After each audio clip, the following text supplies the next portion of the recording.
Ladies and gentlemen, ladies and gentlemen, ladies and gentlemen, ladies and gentlemen, and non-binary supporters of the channel, and animals, welcome! It is Tuesday. Day 9 enhance. Hello, welcome to my stream, where I take up a good chunk of the screen without being centered. Take that, people that like things all being ordered. Okay, dehance.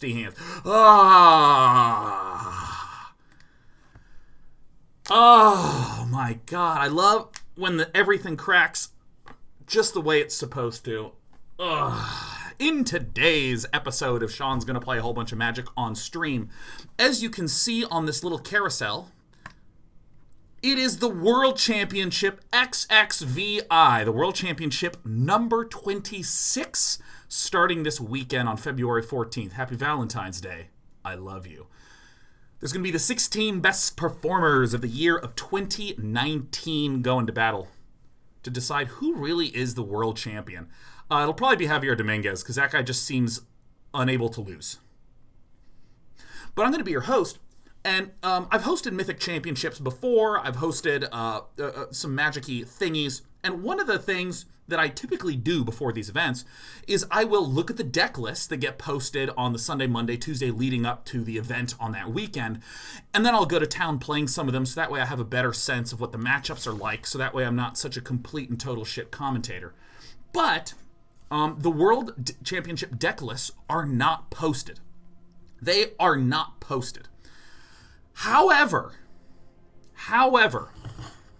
there's a few decks that keep showing up at the tip tops. If I go to MTG Goldfish, which keeps track of what the top decks are in the metagame, there are a few of them. Well, there's the top 3 that we literally played on Thursday. It is Azorius Control, Temur Reclamation, and Red Deck wins. And just the basic statement of Azorius Control decks are Teferi and Narset are still as annoying as ever. Sweepers are still super duper very good. But hey, guess what? We have Dream Trawler as an amazing finisher against aggro decks because of the lifelink to stabilize. We also have a very strong finisher against control decks in the Dream Trawler because it can become hexproof. Azorius Control also has good old-fashioned absorbs. This is one of the archetypes that has been really frequently chosen. There's a variety of red deck wins constructions that use some number of Ember Cleaves to burst through for damage, but notably use Anax, that I love to call an axe. An axe! Hardened in the forge. Oh my god. An axe. Let me stop laughing at that name. Anax has the ability to get around sweepers. You play a whole bunch of creatures, your opponent plays a Shatter the Sky or a Time Wipe or something, whoosh, they're all gone. And now 1/1s are back, and because we have many 1/1s, when we swing, we can Ember Cleave down. This deck has gotten very popular, and of course the Temur Reclamation deck, the deck that tries to use Wilderness Reclamation at end of turn for a gigantic 20-plus explosion to just one-shot somebody. Storm's Wrath is an extremely effective tool in Temur Reclamation for dealing both with planeswalkers and a variety of small creatures. And some of the new power in Uro builds on the power of Growth Spiral by doing somewhat of a similar thing and also stabilizing against aggro.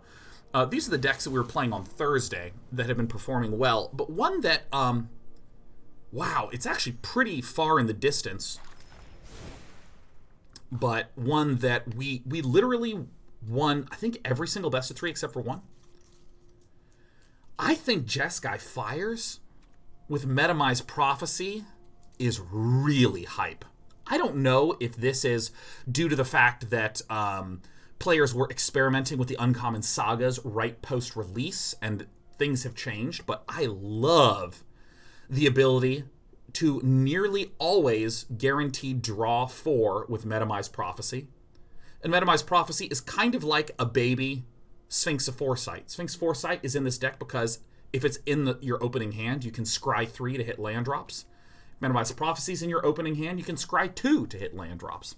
I think this is going to be good. There's 2 decks that I have not played that are showing up consistently at the tip top that I wanted to start off with today that are candidates for showing up. And again, this is all just data from the online leagues, largely Magic the Gathering online. Where the heck is this? Ah, there's Rakdos Aggro. And I'm surprised that I don't own something in this. Oh, the Woe Strider. Okay, yeah. So Rakdos Aggro is mostly a black deck. This will be the first one that we rock on with today. It's mostly a black deck, using Cauldron Familiar plus Witch's Oven as a way to ping for damage. But Mayhem Devil, the red in there, really lets us unleash a shitload of pain, because instead of the Cauldron Familiar dealing 1 damage per turn, the Mayhem Devil allows the Cauldron Familiar to deal 3 damage per turn.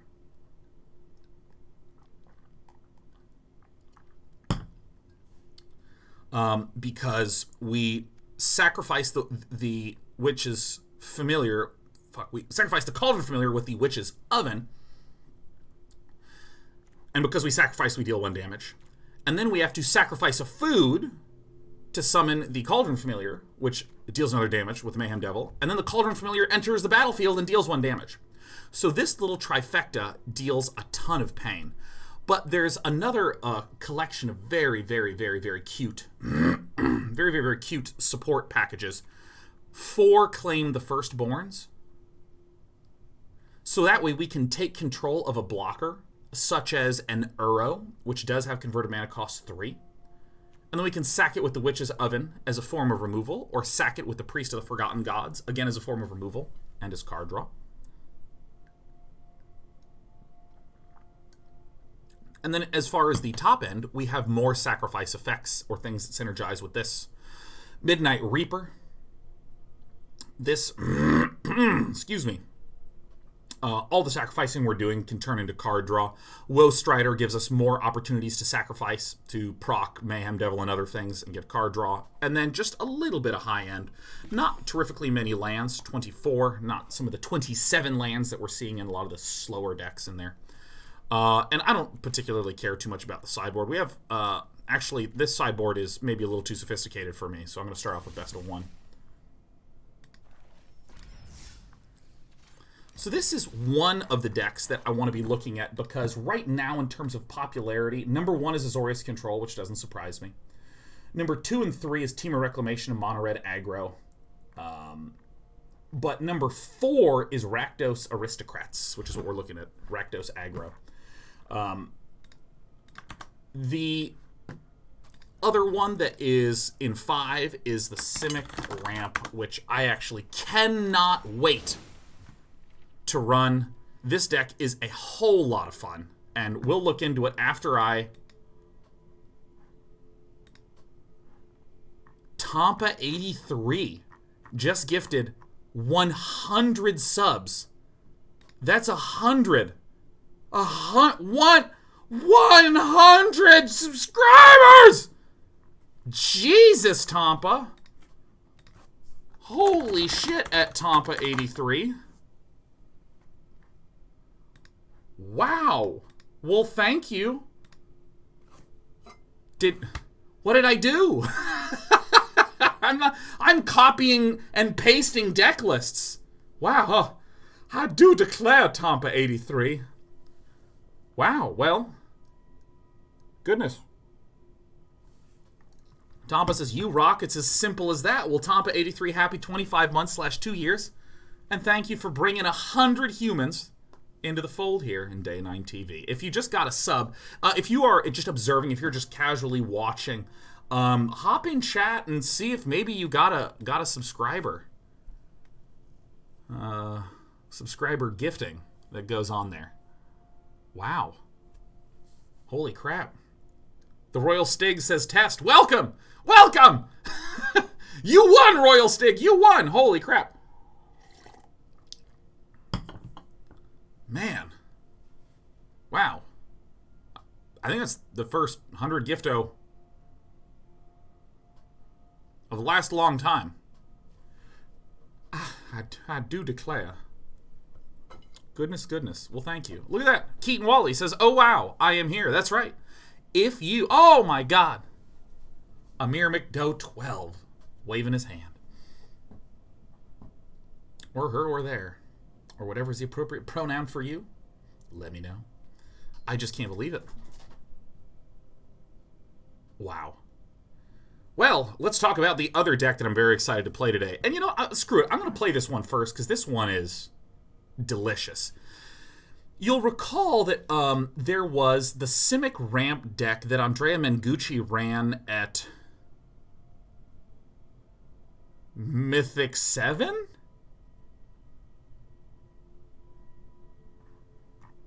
Something like that?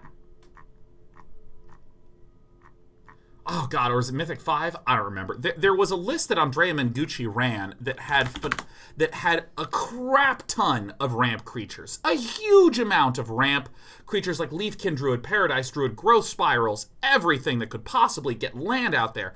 And the goal was to get Finale of Devastation to bring out End Raise 4 runners. The Anger Piggies. And that was a lot of fun. And with the introduction of Uro as another effective ramp tool, there was a lot of attempts to kind of build upon that Mengucci style deck, and I'm really fascinated at how it's evolved. Oh my God, we have Deathsy, the king of drafts, joining us today. Howdy, Deathsy. Welcome. My God, how do you always win? I don't understand it, man. You know what? Actually, I have a question, Deathsy. What are the core archetypes in draft right now? I could research this, but here's the thing. I'm kind of hosting the World Championship, and I'm kind of dog shit at Theros Beyond Death drafts. And if you want to just, like, give me a tweet's worth of information so I don't look so stupid, I would love to hear that. My intuition is that black is insanely good, followed by green, and I don't really know what to do if you have, like, blue. I don't really know what to do if you have, like, Boros mixtures. I don't know. And given that there's pod drafting coming up, I feel like I need to know more. Desi says, I made a video. I'll send you on Twitter. Oh, Desi. Oh, look at this content creator sharing some content. I have to start talking about this video game here, or else I'm going to waste a bunch of time. Okay, so Andrea Mengucci had the hyper ramp shell that would try to quickly get to a Nissa who shakes the world into a large Krasis, into more mana, and eventually cast an End-Raise 4 runners for 8, or more commonly cast Finale of Devastation to be able to pull out an Agent of Treachery, pull out an End-Raise 4 runners, and blow up everything. Also, Andrea Mengucci's list ran 28 land. It was crazy land heavy. This list is a really interesting evolution of that. Arboreal Grazer to pull some land out. Not a huge number of Grazers because it's very easy to top deck this late when your hand is relatively light on land and it doesn't do anything. But we also have Leafkin Druids. No Growth Spirals, very notable. This Brazen Borrower should be down here. But because we have the Arboreal Grazer as an opportunity to get to 3 mana, Risen Reefs, very common strong tech card in a lot of these rampy decks, especially given that we have the Elementals in the Leafkin Druid. But Uro is kind of like a fat replacement for a Growth Spiral. There's a lot of good ramp cards, so I sort of view Uro as a replacement Growth Spiral as opposed to something to add on, a supplementary Growth Spiral. Also, we're going to skip past the Thassa, and we're going to go to this Cavalier of Thorns, another land ramp card, to try to get us out to a whole bunch of stuff, so a whole bunch of good mana. It's just a very strong card all on its own. But the real win condition of this deck is the Thassa Agent of Treachery combination. Now, if you don't know this combo, it's absolutely murderous. You have a Thassa already down. You then play the Agent of Treachery to steal a target. At the end of turn, Thassa exiles your Agent of Treachery, returns it, and then it comes back and it steals a second thing. I mean, it often just ends the frickin' game. The specific technique that you need to do with the Agent of Treachery is take land, okay? You take land.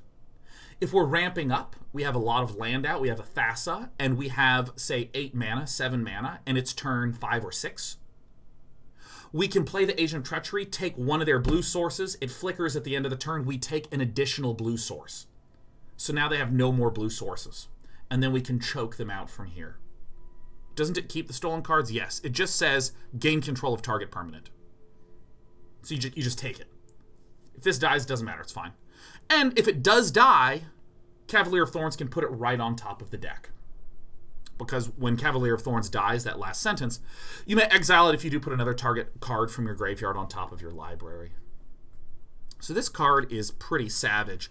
This deck is pretty savage. If we were up against some of the more aggressive red variants, such as mono red, there might be Gruul at the World Championships, but I think that the players will probably just run mono red.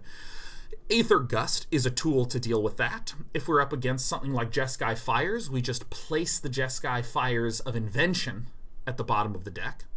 Disdainful Stroke for Disdainful folks is... Disdainful Stroke is just a very good card. Super, super good card. Same with Mystic Repeal.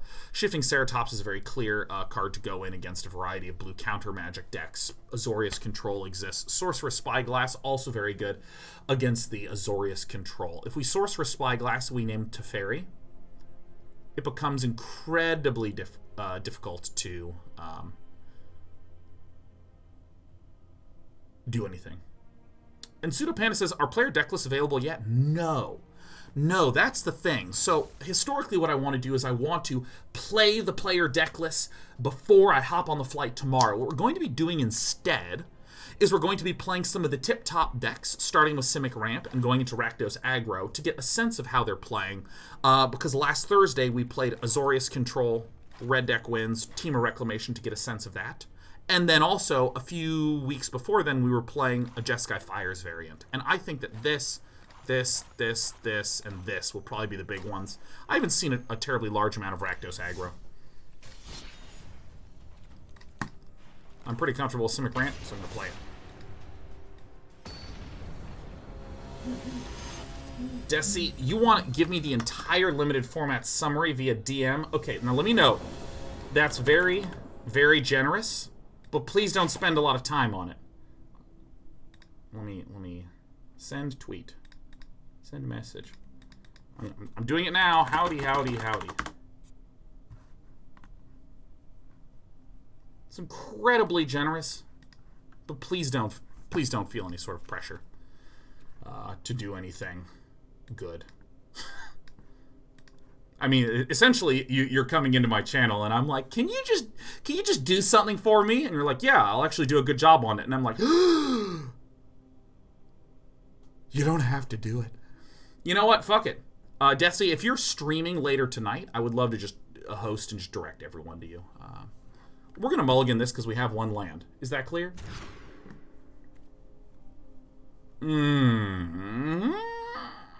I guess this is acceptable.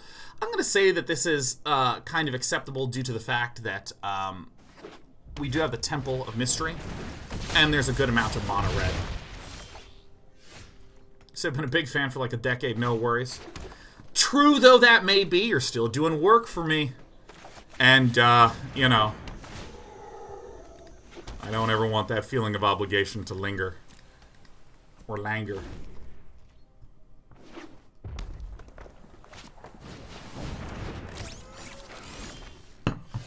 Yeah, well, TV Scum says, you're now an employee of Day 9 TV. That's right, Deathsea. I just want to get that invoice from you before the end of the week. I want to let you know I'm kind of concerned about your performance recently. We're going to be having a sit-down PIP later. Everyone know what a PIP is? A Performance Improvement Plan. A PIP. It's basically a way of saying you are missing the mark. So rather than doing the kind of shitty yelling that people do when they're immature. You're doing a bad job, come on! You try to create... Fuck you.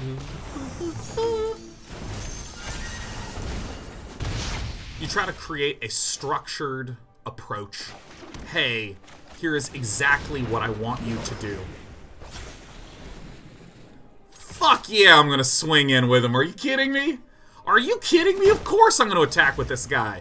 Surprise, motherfucker, he's getting bounced. Oh, he entered the battlefield. The technology is here.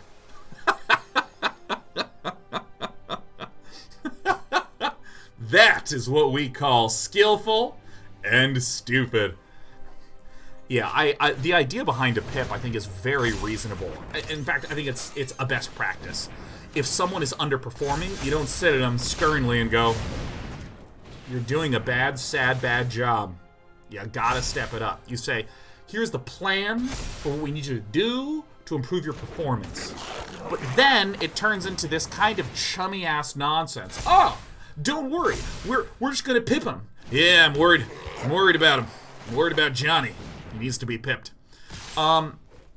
Something happened while I was away. The fuck? So, I could arguably block here. I'm going to do this block because I will block 3 damage this turn. If I sacrifice the Arboreal Grazer. But if I block this, I block 2 plus whatever I block next turn, and that feels like it's going to be relevant. Especially in light of the owl having no cards in hand. So.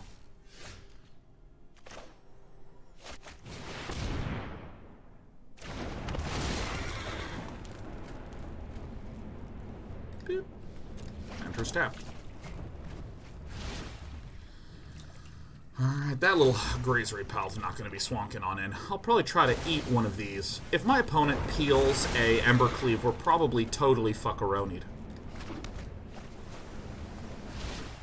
Now the trick is, how do I get this dude to die? Because if I can, like, Agent of Treachery begin to snickety-snatch, that would be good. 1, 2, 3, 4, 5, 6. So we should eat these and go to 3.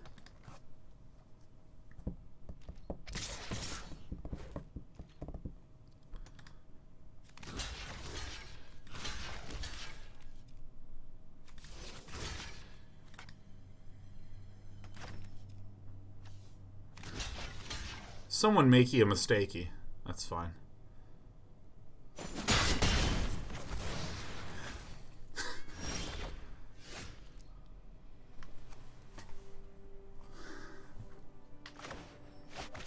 Dum bum ba dum.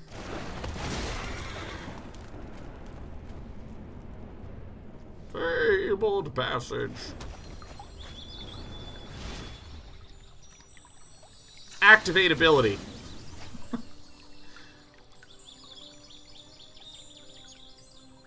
Queen.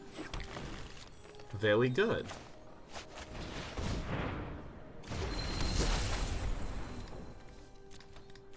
Well, we may as well attack with the Cavalier of Thorns.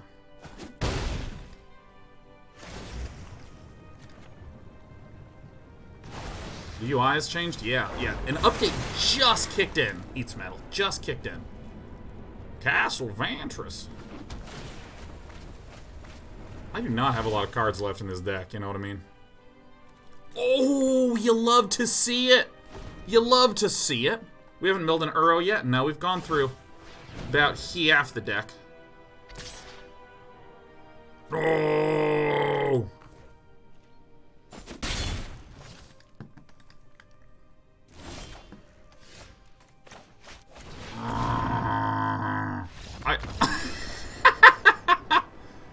Fuck you.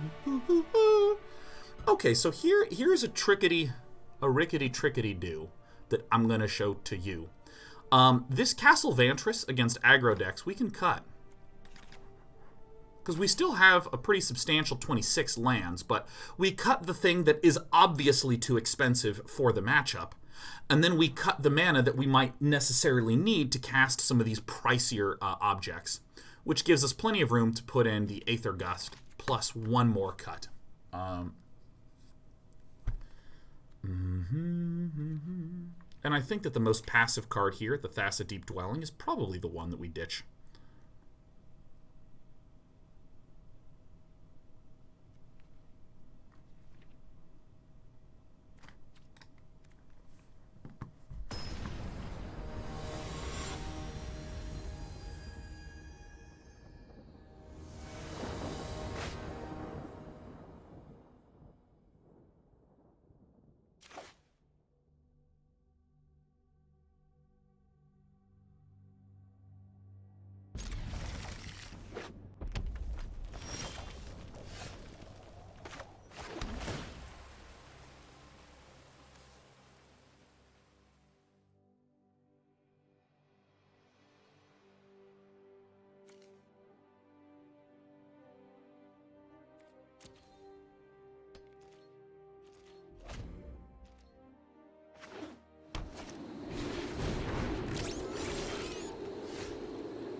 what happened? Let's take a moment. Let's take a moment to reflect upon what the fuck just happened.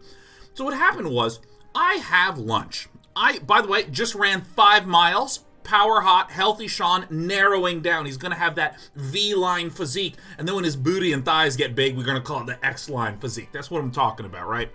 We're en route, we're on track. And you know it's a power hot meal to go along with that power hot bod? Chicken and spinach. Black beans? Fuck no. What am I, a chunky spaceman? A little bit, to be honest. A little bit. So, I was looking at my hand, and I was cutting a piece of chicken. I muted because I know that there's a lot of people who do not like to hear the chewy, crunchy sounds that come along with that. And then what occurred for me was the following. I wasn't paying attention to how large and lopsided that piece of chicken was. When it went into my mouth, I was absolutely shocked. I was absolutely blown away. I was like, ah! I was startled, actually.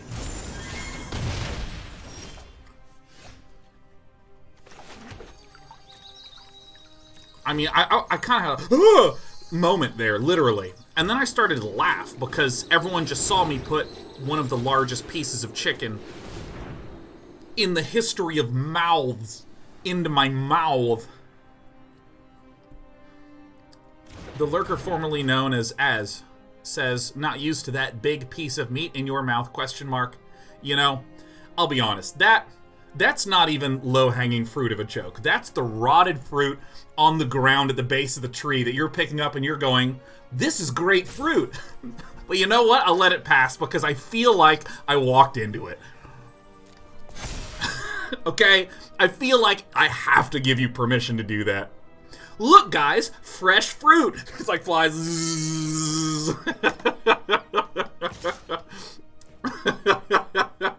Ah, God, I guess I'll crack it. Crack for blue. Light meat or dark meat? It's light. The outside is grilled, which darkens it, but that doesn't make it dark meat. You know, I really can't tell a lie here. I did not really know the difference between light and dark meat up until a little bit ago.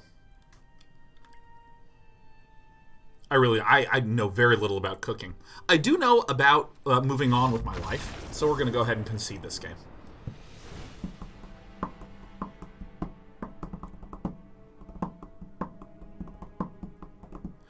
I think I did a stupid.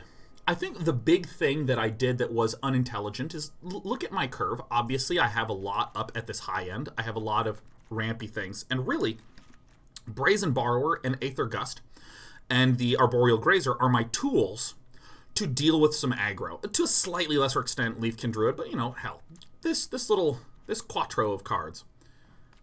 And I think that I was using some of these a little too liberally. I think I need to plan around using Aether Gust, plan around using Brazen Borrower's Bounce when I really think...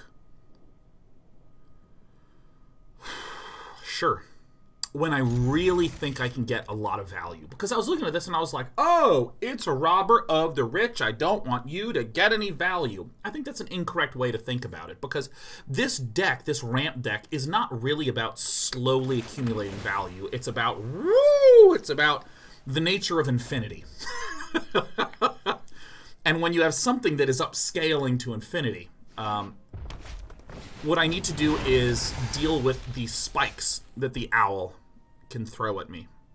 Who does he think he's dealing with? Who?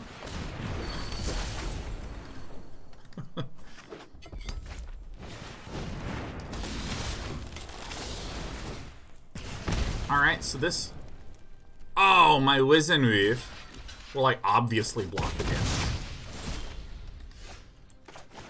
Alright, well, I obviously play the Risen Reef. Gales. So I'll be unable to cast it next turn. You have to be very careful.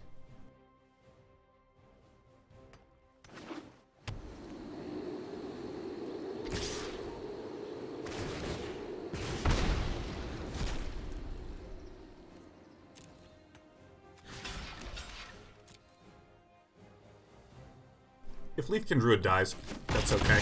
Because we still can't cast this next turn. We only have 1 blue. It appears we have found an axe.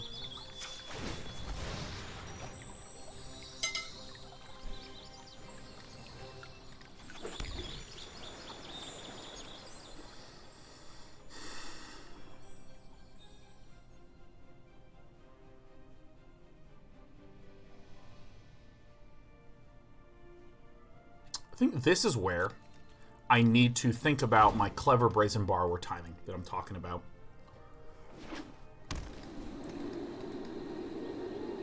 I think this is right.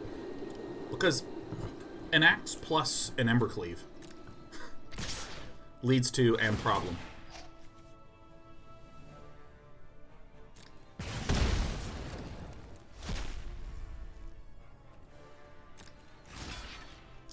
Now, if I block like this, my opponent might Embercleave this. I think what I need to do is I need to block this and permit my opponent to play an Embercleave now. Because then it seems like the most logical choice is to put it on an axe. Okay, well, you know what? Crappity dicks. Hi, my name is Sean, and I have done what is known as leveling yourself.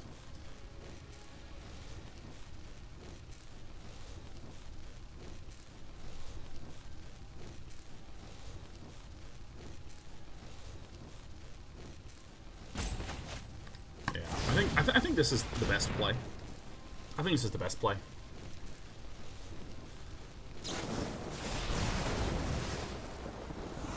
Rats. Take some amount of billions of damage.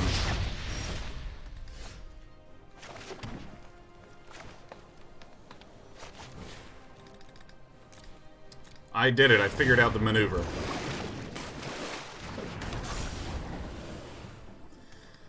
Hey-ya. It is certainly pronounced Anax.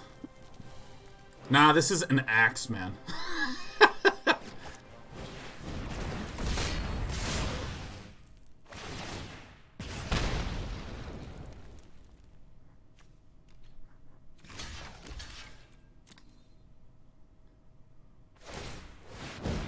Literally didn't see the play. Literally didn't see it.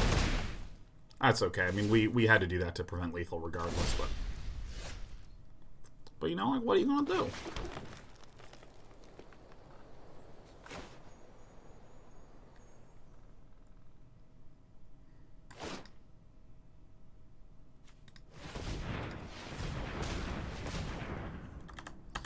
Alright, let's do some counting.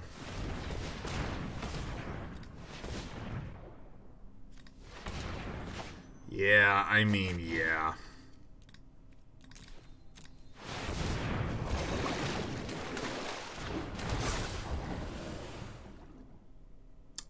I thought I hadn't played a land this turn. Shame. Alright. Alright. He attacks with Scorched Bitter and he wins. That's why I had to play the Eidolon. Or not the Eidolon, that's why I had to play the Hydroid Krasis. Excuse me. And I think that the big error that we would point to is that in Game 2 I had Aether Gust and Brazen Borrower, and I need to be a little bit more targeted with the points at which we remove.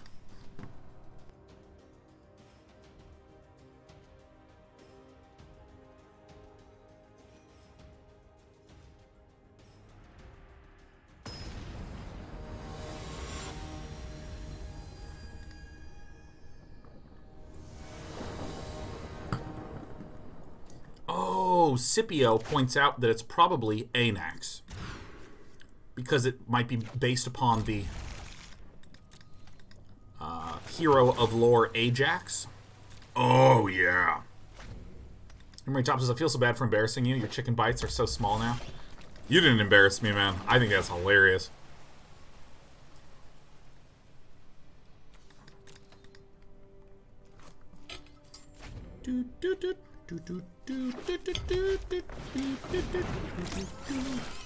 It rhymes with Aax. Anax. I mean, man, it makes a good bit of sense. Take that action. Rampus, Bampus, boo. Yeah, look at my tiny chicken bites. Look at my baby chicken bites for babies.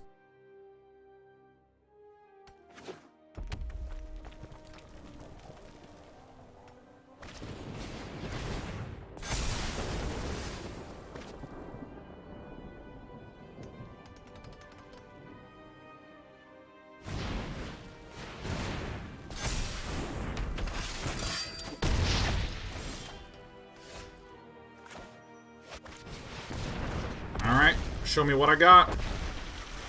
Take that action.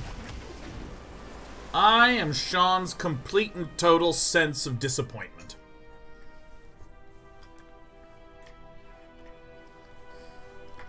Lee Hoot says, I actually don't know how to pronounce your name. Lee Hoot? Lee Hoyt says, it's calming to listen to your voice when I'm working crazy overtime. Let me help out with that. Ah! Ah! Ah! Ah!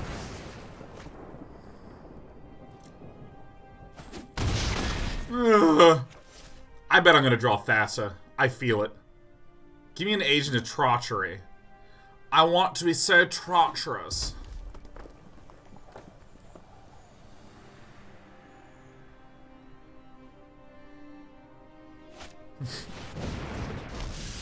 Max. It's pretty not bad. 1, 2, 3, 4, 5, 6, 7. X equals 5. Draw them cards. Oh, Uro. A.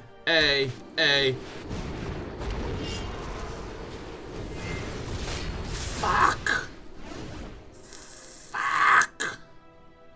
6, 7, 8, 9. I want to take a moment to just point to Red Deck wins and be like, that's a good deck. Get you, and you, and put in this, and this, and this, and this. Boop. Mono Red does seem like the strongest aggressive deck. It employs Embercleave, has some of the explosive turn outcomes that can grow from the Runaway Steamkin, and has the durability against sweepers from Anax.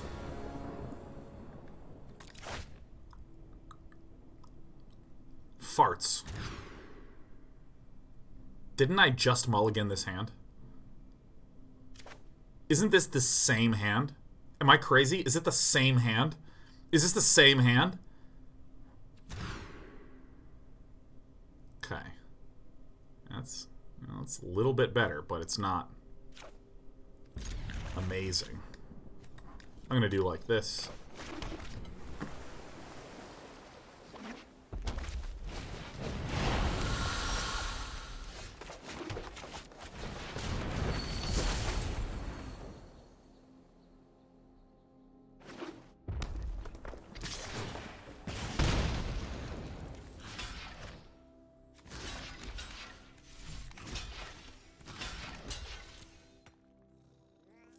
What are you gonna do? Yeah! I didn't make you a mistake. Alright, here we go. Oh.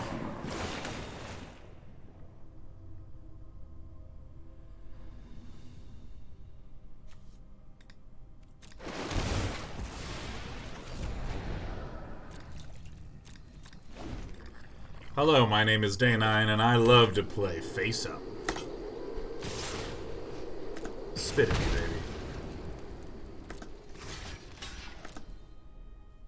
Consider yourself blocked.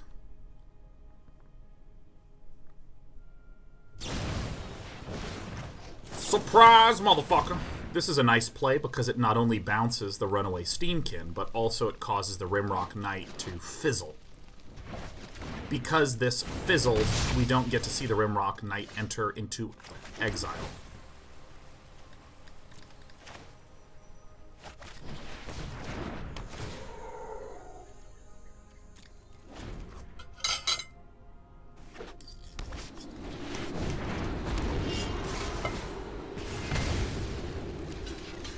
Alright, that owns us. I'll agree with that. That owns us, that owns us. Yeah.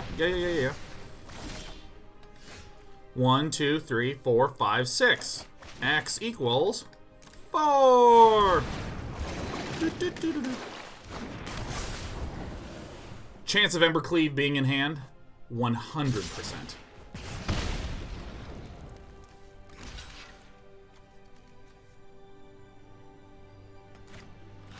I mean, I guess I have to do this, because if my opponent had an Ember Cleave and cast it on the Scorch Spitter, it would deal 4 first strike damage anyways. Holy crap, man. How many do we have in here?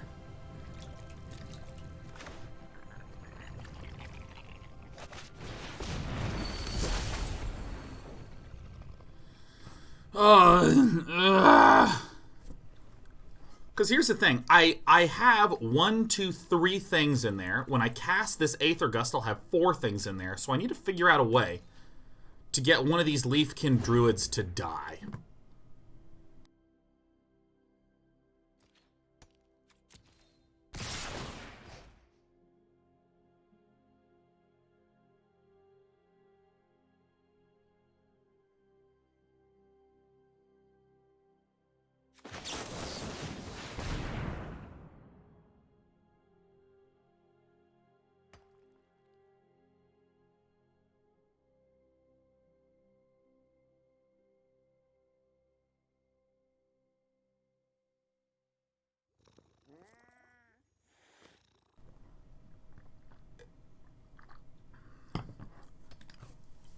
I mean, I think maybe I...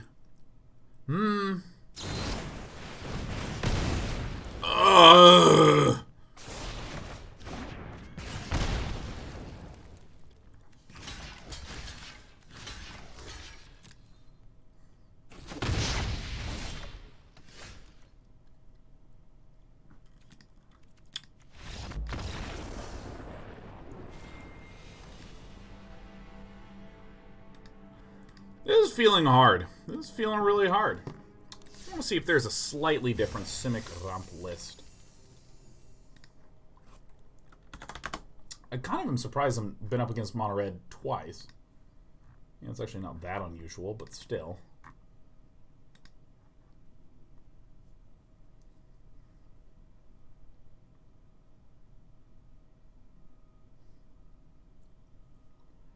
This is more my style. Maybe I should just run this one, huh?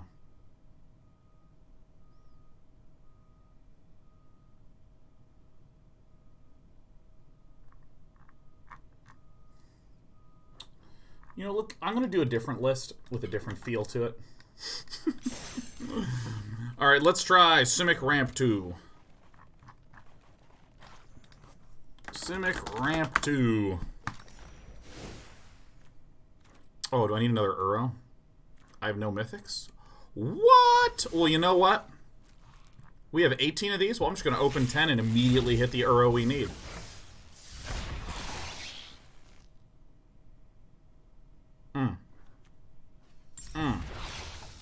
Alright, hold on. Hold. Packs. 1. 2. Packs. Scroll. Open. Got him! Alright, go back to decks. Alright, let's craft all. Okay, this is a slightly similar list, but way more focused on the Andrea Mengucci End-Raise Forerunners, Agent of Treachery, Thassa combo. This, instead of the Arboreal Grazer, also runs Growth Spirals and Uro. Has a couple of Voracious Hydras as a form of removal. Has Voracious Hydras and Aether Gust in the sideboard, and also runs the 28 land. There's a single Thassa for the single Thassa Agent of Treachery combo, so it's a little bit more calm. And there's no Nissa in there. No Nissa at all. And the interesting fact about this is that with no Nissa, we are slightly weaker against some of the Planeswalker decks. I didn't switch decks!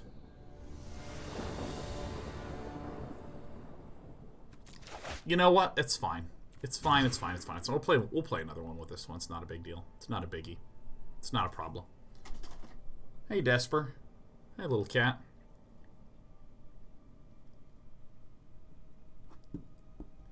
Risen Reef seems bad in the face of a meta with red deck wins and teamer at the top. It's actually okay. It's okay. I mean, it's just not incredible. Risen Reef has never been this amazing, just like Embercleave quality card. It's a solid card, and it functions like that. I actually feel as though it's a little bit like a Leafkin Druid. A Leafkin Druid is not some amazing card. It's not just, oh fuck yeah, Leafkin Druid on turn 2, we win. It's just fine, and I think it's appropriate to view it as a card that is fine.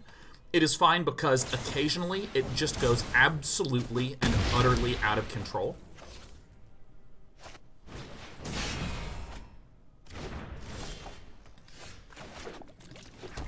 But most of the time it just draws one or ramps a card. It's fine.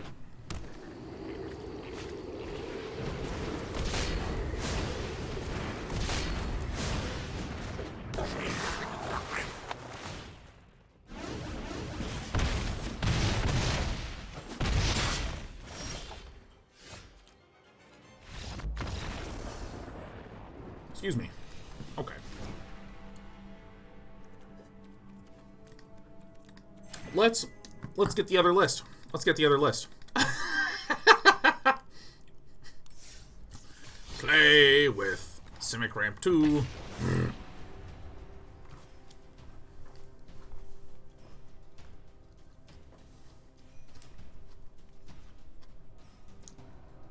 Hey, Icer Joker. It was great to see you last night in the Dota streams.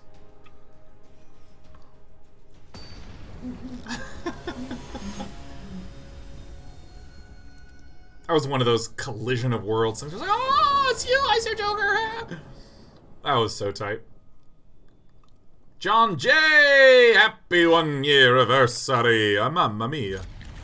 Mamma mia, it's an anniversary. This deck also, the one that we're looking at right now, the difference between it and the... difference between it and the other one, there's a number of differences, but I think one of the more notable ones is the lack of Cavalier of Gales, which seems like a sort of cute tech card. We see the Bant colors, which I would assume is a Bant ramp. It's like, it has Teferis and Uros and all that other good jazz in there.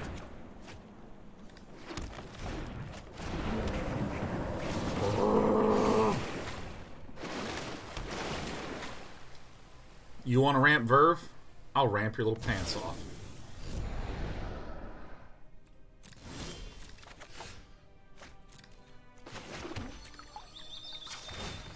Activate your abilities.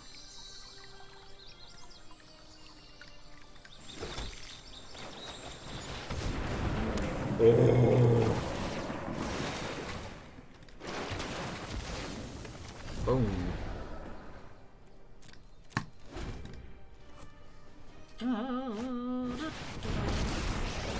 Very, very quite Teferi.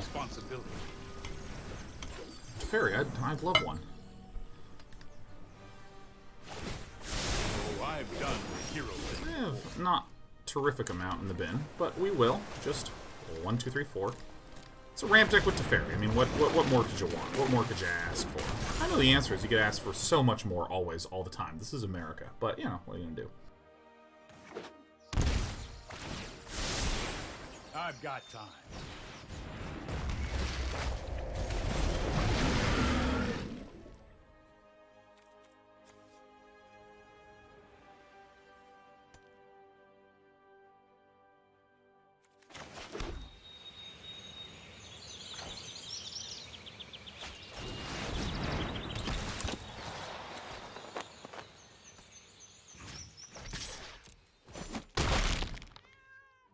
Seems good.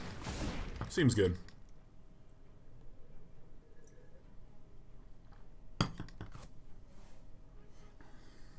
Seems like a good play.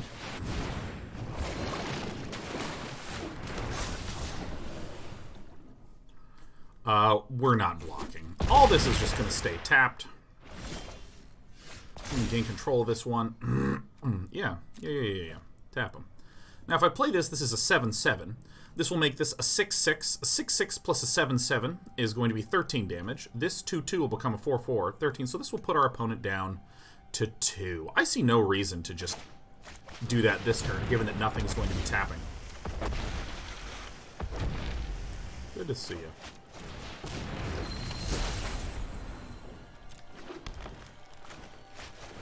I'm going to do this now, because I've lost all control. That Kiora Best of Sea God turned out really great. Here's my anticipation is that Teferi comes down, bounces Kiora. Alright, well, we won. Witness the ties that bind us all. Behold, nature's true power. No.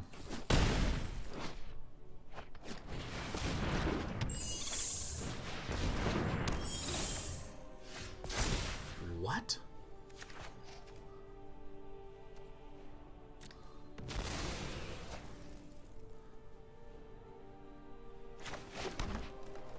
What?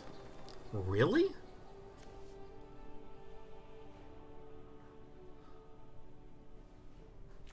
I mean, I guess I just do this, right? Because I can't get this guy.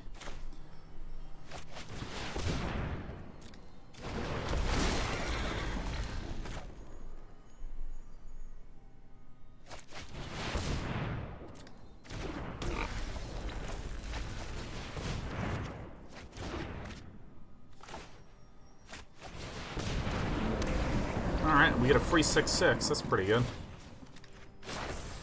Harness the elements.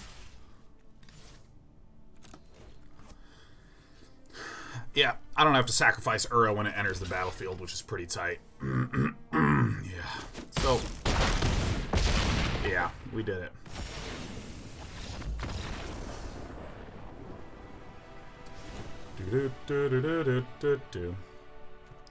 Okay.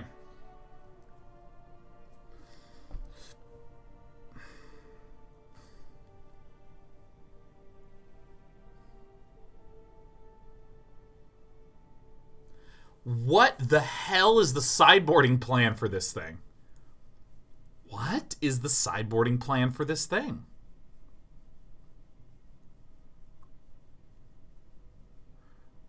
What the hell? So whenever anyone starts giving suggestions like Questing Beast is good, Mystical Beast is good, never the first thing you should do is think what is good. You need to think, what do I cut? What's bad? What do we cut? What do we cut? Saying what to side in, wrong thing, wrong statement, totally wrong. I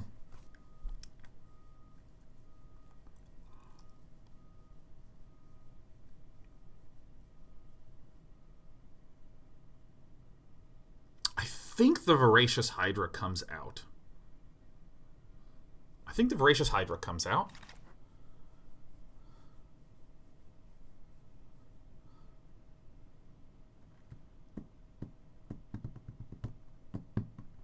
I think we keep all of these and we keep Thassa.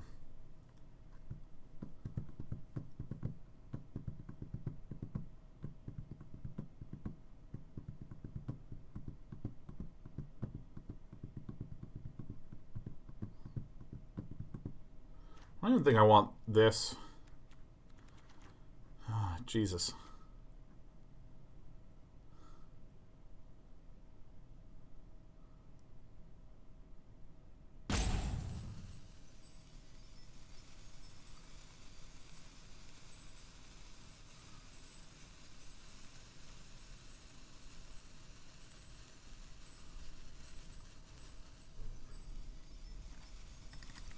I don't think I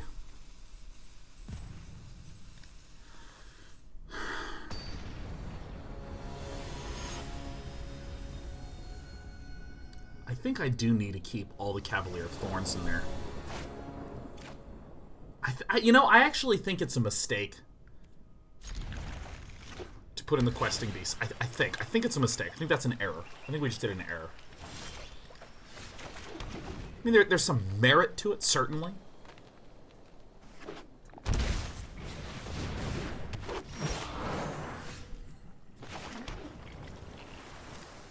The Voracious Hydra is reasonable because it's not that there's a brewing collection of threats that I need to get rid of or some such thing. Rather, it's that I want to just kick into action immediately, you know.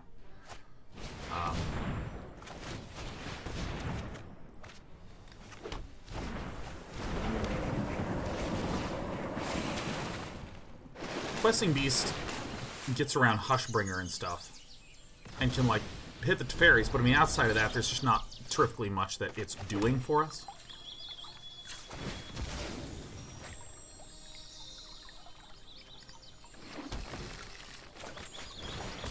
I'm going to play the double Leafkin Druid rather than one of these cards, because this is a stronger guarantee. This could just be spend 2 mana to draw a card. This isn't a fight you can win. Let's try this. Super fine. I don't really care. The Questing Beast would obviously feel nifty here, but I don't think it's going to, like, be better than just trying to out-ramp Verve.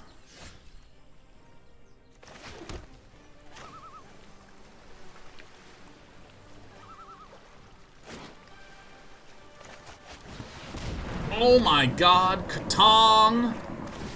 15-7-73. Katong just dropped the double 5.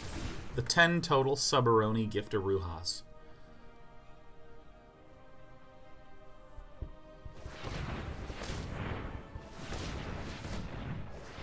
If any of you have been lurking idly in chat, might want to come say, hey, hey, hey. Oh, look, it's Despy, who's like, I want to say hello. I've got it. This cat. Because Katong just gifted 10 subs. You might still, you might have gone from lurker to community speaker. Come on up. Come on. Get up here. Come on, get up.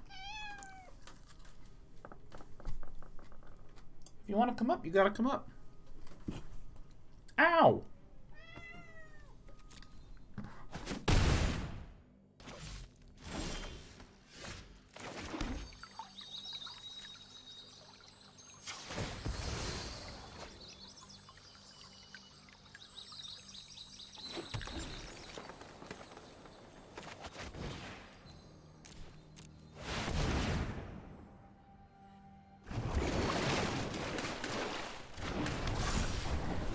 I think the Aether Gusts are a better decision than the Questing Beasts, because Teferi will shut... Well, no, maybe what we say is that the Aether Gust against Teferi doesn't do anything. 1, 2, 3, 4, 5, 6, 7, 8, 9. So then I can Agent of Treachery the Nissa. Seems good. Cracking open a cold one. That's right, cold brew coffee. Le café. Here goes nothing.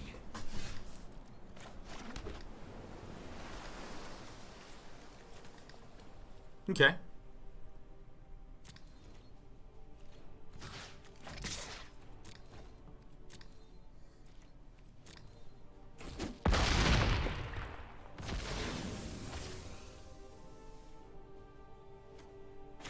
So we do this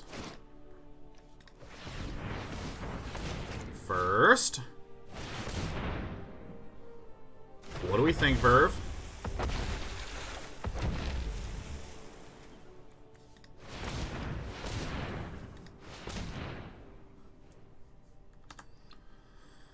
I guess this, and we're looking for a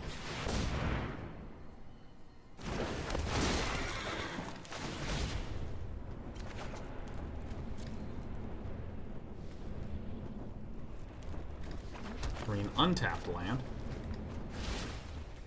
which then gives us the ability to Uro.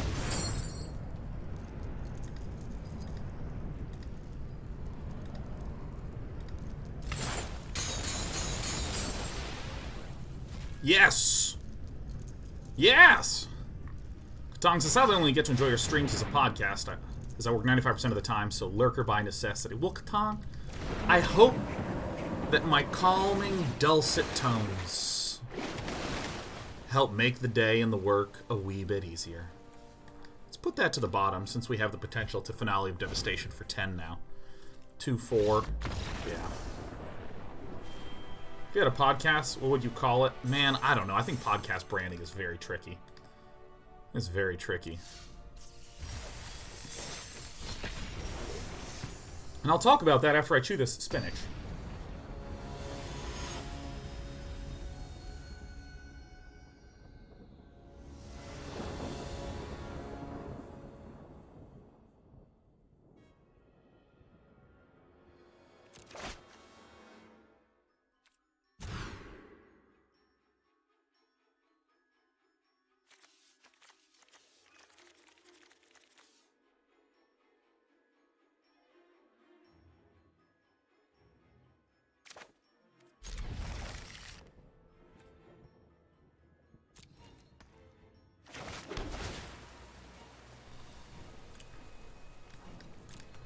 Yeah, what would I call the podcast? Well, I think that branding is super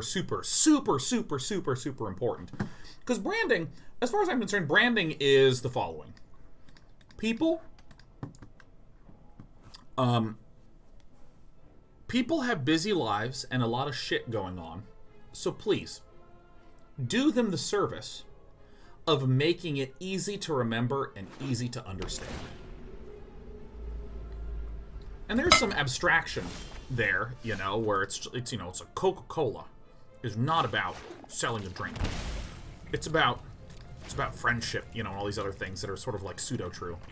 Where it's like, no, it's actually just a beverage, man. It's actually just fizzy sugar. But like, you know,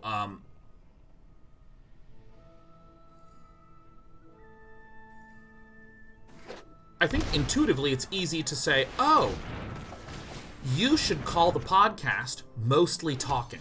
Because I have a show called Mostly Walking. And we've joked about doing a podcast called Mostly Talking because that's what we say on air whenever we don't get around to the game. So that's an in-joke, right? That's an in-joke. That's freaking hard to communicate. That's very, very difficult to communicate. Imagine you're searching through podcasts and you see something called Mostly Talking. You're gonna go, no shit, it's a podcast. There is some good podcast names that I've heard. Song Exploder, where what it does is a producer, composer, musician takes a song and starts talking about each individual element and how they constructed the song from scratch.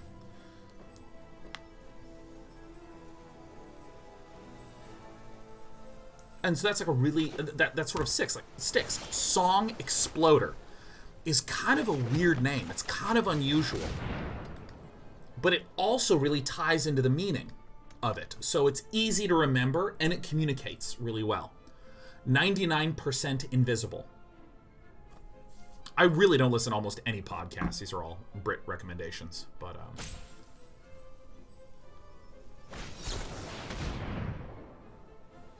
you got it.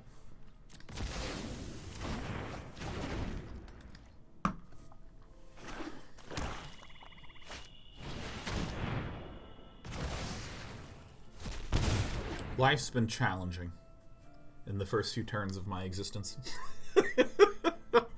This is a Sultai deck that, as far as I can tell, combines some of the really juicy new black and blue cards, Thassa's Intervention and Agonizing Remorse, with some of the other cool stuff you can do with Uro. It gives access to Eat to Extinction as the exile effect to just get stuff out of the way. And eventually tries to chew through with just some big stuff, Uro, most notably. But I've also seen some of these decks also run just some other strong black cards like Nightmare Shepherd. But I'm pretty unfamiliar with this. I don't think this deck is actually particularly good. I'm just going to do this right now because I've given up hope.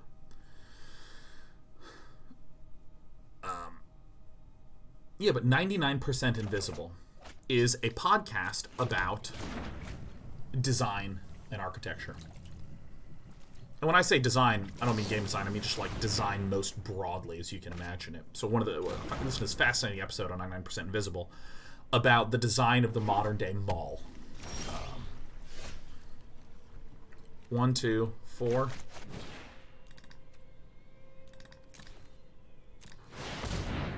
Hello! Double it! Rawr! Oh. Well, it's really good. It's highlighting everything that I said that I was correct about. Oh. Yeah, so, I mean, the 99% Invisible, fuck, I think is also kind of an interesting name.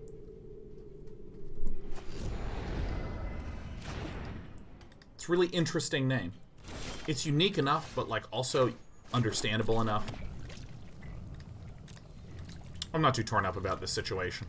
A lot of these control decks tend to just eliminate all the bullshit you're dealing with, and then you know, 1 green. Can't cast Uro. Oh, that's right. Pelakrenos is in this puppy.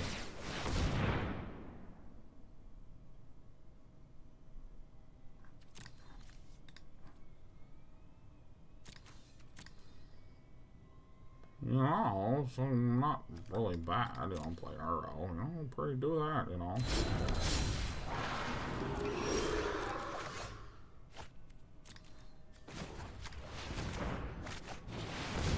This guy can pay a bunch. Uro's a good card. I like that this list runs 4 of these. A 1 and a 2 and a 3 and a 4 and a 5.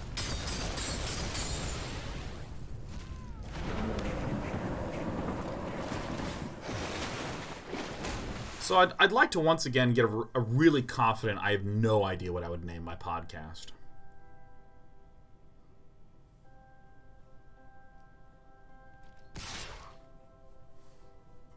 No blocks, you kidding me? I want you to pay that mana. Pay that man his mana. Hey, Desper, let me clear off all these books and notebooks. I got a bottle of contact solution here that I gotta move. Oh, you want scritches. Okay. The Sean abides.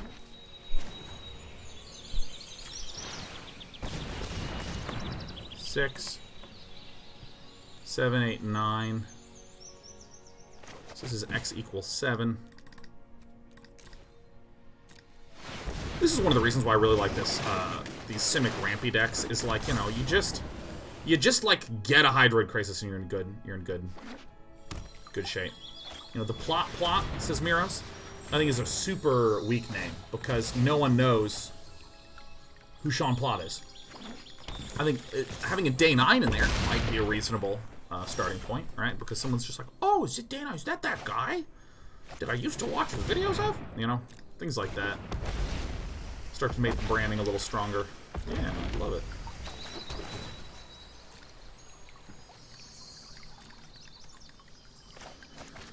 And plus, you know, unless it's a story-driven podcast, plot is very evocative of storytelling. And there'd be, like, no storytelling in this. Likely. Castle Vantress, get out there. Oh, Thassa. Thassa's dwelling all deeply. Nope.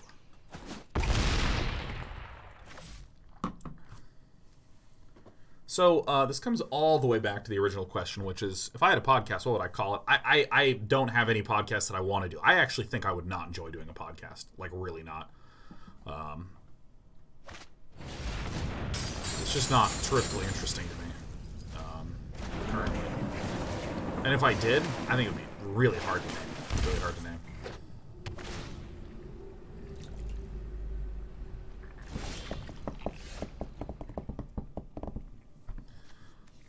Yeah, I mean, I could probably have popped this previously.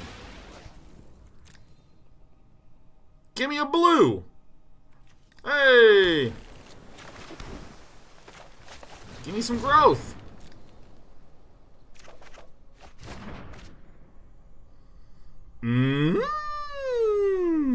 This is kind of interesting. How many things we gots in the bin? Alright, let me do this one. Foist.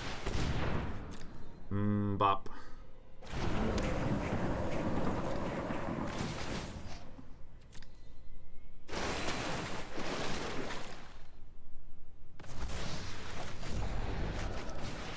This deck, it just works. You know what I mean? It just gets there.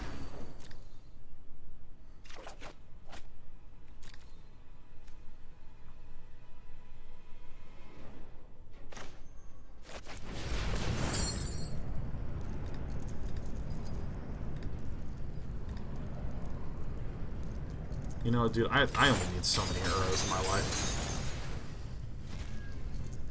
It just works. Simic Ramp, it just works. If you block Questing Beast with Pelakrenos, would its damage be prevented? Nope. It would super not. Because Questing Beast denies damage prevention. Which is another way of saying that Questing Beast gets around protection effects. Take that action. No, I wouldn't like to attack. I wouldn't like that. It's not my, it's not me.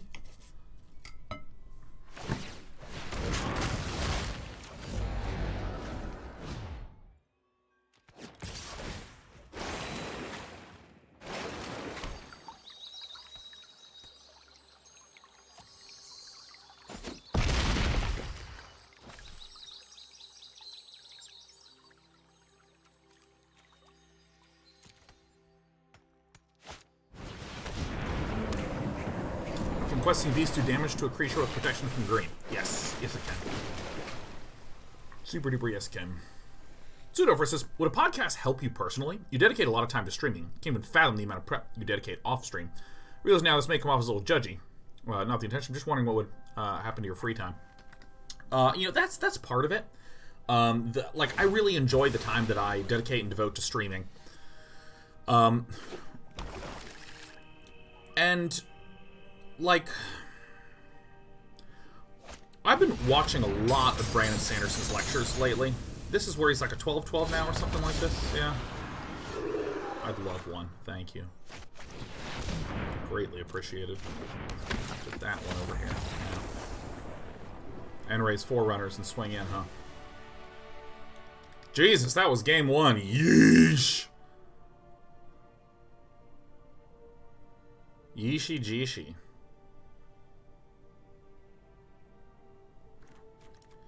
Da-dum, ba-da-da-dum, bum.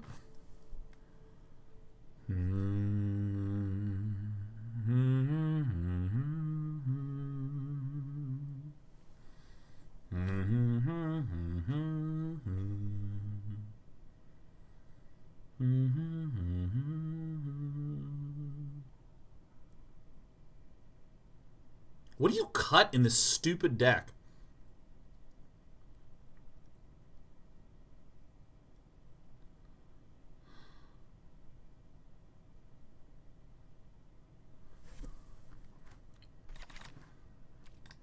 I'm gonna cut some of the ramp stuff. I was feeling a growth spiral or a Leafkin Druid. But anyways, I was watching this thing that Brandon Sanderson said that I really love the way he articulated it, which is your first step is to write the art that you want to write. Brandon Sanderson's an author. Write what you want to write that you think will be fun to write and think will be good. And then after you've done that, work with someone in marketing to figure out how to market it. Don't do it the other way around. And it's fine to be aware of something like, if you try to write an abstract literary piece, it probably will not do as well as some young adult fiction. Just generally speaking. And this can maybe help guide you to find a type of art in that category that you're actually interested in and compelled to work on. But don't sit around constantly sort of self-judging, self-criticizing. Oh, I don't really know how to make the right thriller because thrillers are hot right now and I can't figure it out. Don't worry about that. Just write the book you want to write, and then once you're done with it, start trying to figure out how to market it.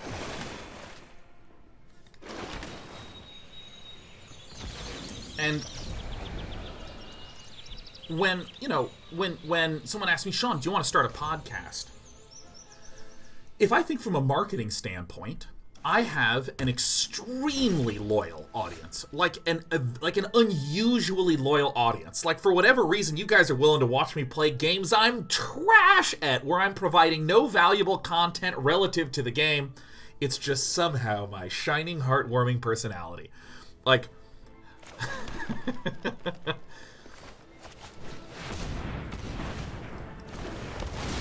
alright, this is already looking like quite a win. A resolution commencing. You got it.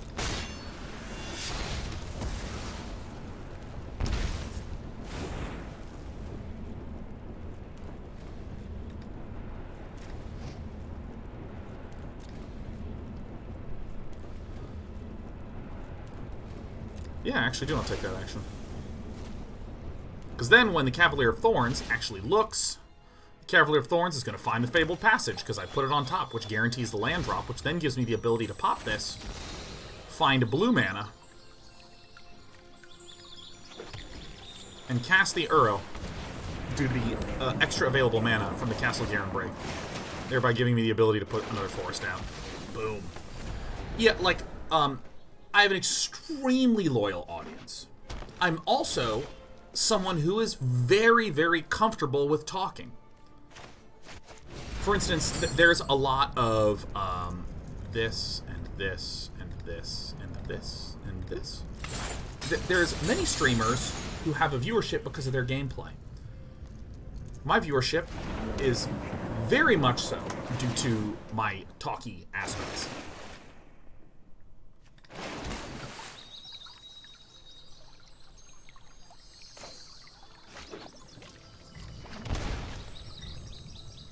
Activate.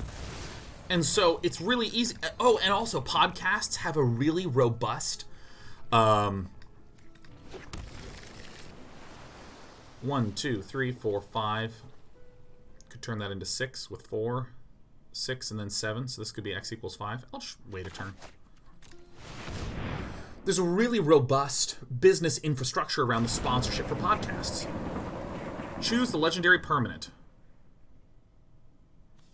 I think this is the one. I can't remember which one. Phew, that was close. So it's very easy from a marketing standpoint to go, this guy has a loyal audience, he seems comfortable with talking, he has all this stuff that appears to be going for him that would make him perfect for doing a podcast, therefore he should do a podcast. But there's just not terrifically much podcast content that I have in me where I'm like, this is what I want to do. 1, 2, 3, 4, 5, 6, 7, 8, 9, 10, 11. Not enough to Finale of Devastation, but I can easily.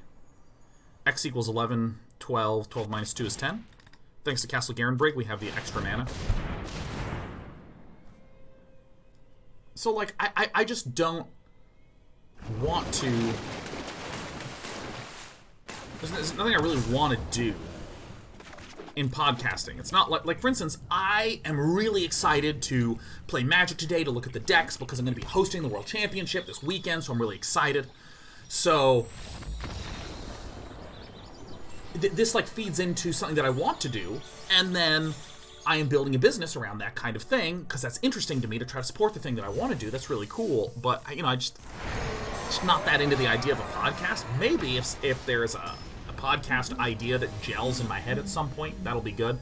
But if there's one thing that I have learned over the years, and especially would advise someone whose career's starting to do well, who's starting to actually have stable income and this sort of thing, is first figure out the thing that you really want to make, that you're really interested in. Find the thing that is like really compelling to you.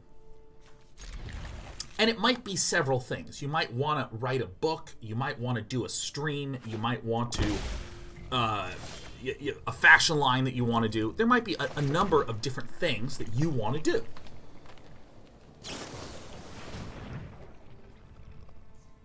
Whichever one you pick, just commit to making that like really good, and you're going to hear so many ideas coming in at you of stuff that you should do.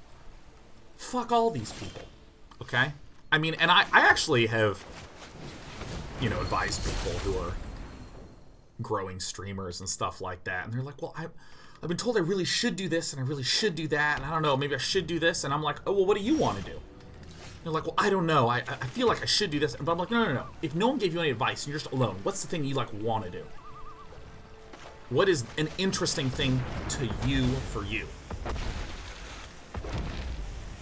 Oh, it's this. Well, great. I think you should do that.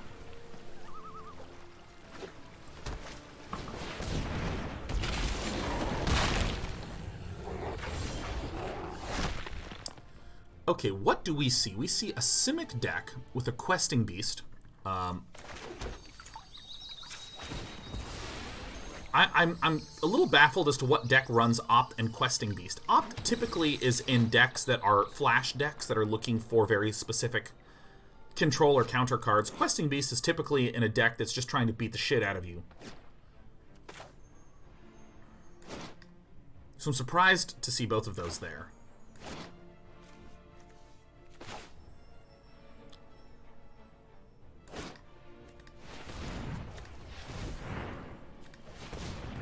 Yeah, I guess I have to do it like this because I don't have another green source. Okay. Yeah. Let's try to find a green source. Neat.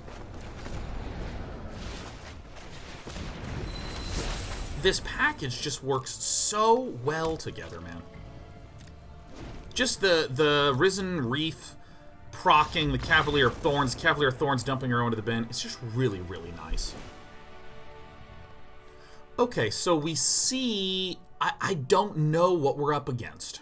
I really don't, but I suspect there's something Simic flashy going on here. Therefore, a big eating thing is not good. I'm actually going to cut these Finale of Devastations and the Endray's Forerunners. But I'm not going to go full... Yeah, maybe I should. Let me overcut for a quick moment. I think the Aether Gusts, the Negates, and the Mystic Disputes is what I'm going to cut until further notice, because I'm just not really sure what I'm up against. Anyways. I'm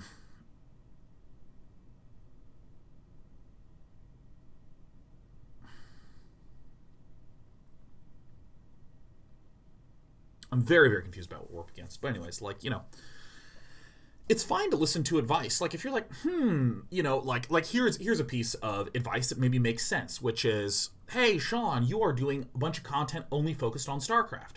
Do you have any interest in other games? And I'd be like, absolutely. It's like, why? Perhaps you should consider doing some streaming time to non-StarCraft games. Yeah, but I really like StarCraft a lot. Okay, well, do 4 days a week of StarCraft and 1 day of something else. Boom! The birth of Day 9's Day Off.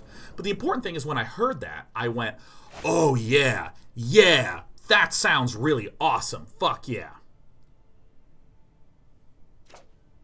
Alright.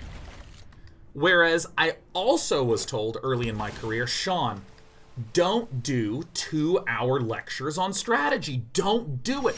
People have no interest in long-form content. They want 7-minute long viral videos that, or excuse me, 7-minute long videos that are like top 10 tips, because those can go viral. That's what you want to do. And I just went, no, I don't fucking want to do that. Like, yeah, no, that sounds terrible. Yeah, I'm not gonna do that. This idea needs to go viral. What? You're banned? Are you kidding me? Do you think you're banned? What? Here's where I don't get a land. Yeah.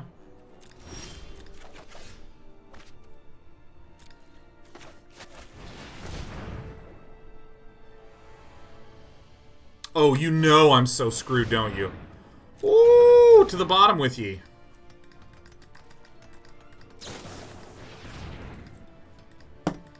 Teeny Bird says, I mean, you filled a niche. Everyone else that followed the already saturated trend, you would have been drowned out. I want to stress that, one, I think there is merit to your comment. Sean, if you also did top 10 videos, everyone else is doing top 10 videos. So, you know, like, that, what's the point? You're doing more of the same. I'm not making this up as I go. I'm conceding. Though there's merit to that, I want to stress that the far more important thing is, I just don't fucking want to do that kind of content. And that's okay to say. And in fact, if I did do the thing that I didn't want to do, it would suck. I mean, watch this stream. Like, do you see how often I'm just like, yeah, you know what? I'm not feeling this thing. And I just turn it off immediately. Have you ever seen me continue to try to trudge through something when I'm not having fun? Those are universally my most downvoted, disliked videos on YouTube. All the data shows that the retention fucking plummets. So, I mean, I have statistical data to back up the fact that if I'm having fun, people are having fun. And if I'm, like, really sad, I also emote my devastation and my annoyance and my sadness very effectively. And people are like, okay, this guy's, like, really concerning me. Okay, I don't really... Okay, we're up against a slower deck. Let's undo our sideboarding for a brief moment, and then let's bring in this high end that we liked again, and the land.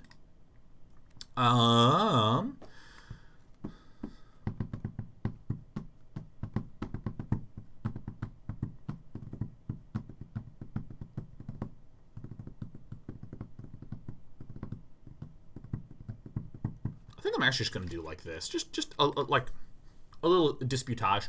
Deals with Teferi, deals with Uro. I think a very simple sideboarding plan. But, you know, this comes all the way back to the podcast. Yeah, I mean, like, I absolutely could do the work to figure out a good podcast model. I could do the work to come up with a good brand name for it. I could do the work to contact some of the excellent designers that we've worked with in the past to do, you know, some of the visual components.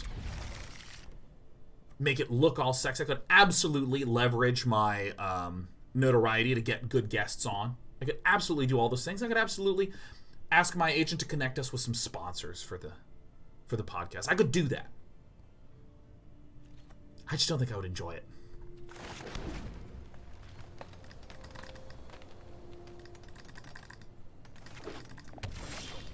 So what's the joke name of your podcast?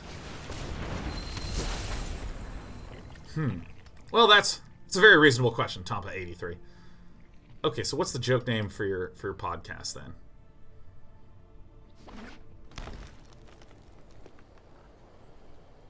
No, that's like a really good question. What a play.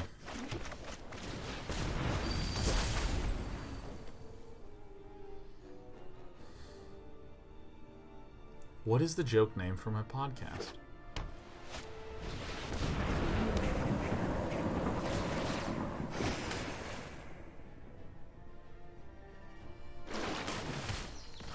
Wow, I don't know. I mean, that question absolutely crippled my ability to do thinking. That's a question right there.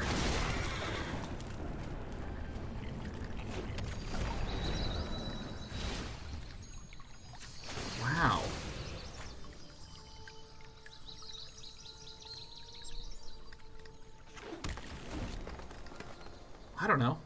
I don't know, because I mean, now that you start talking about podcast title, you can't title anything unless you know what the content is. You can't just title it randomly, right? It has to actually be about something. Maybe I would do a podcast about words that I feel like should exist. And each podcast episode is a new word. It's not a real word, but it's a new word that we're going to propose. And we sort of walk through what the etymology of it is. We sort of justify it. And each week we have a guest that's related to the essence of that word, who can really try to support the argument. We don't have the other side, because if you want arguments, just watch the news, right? It's just two people who are really on board with a new word.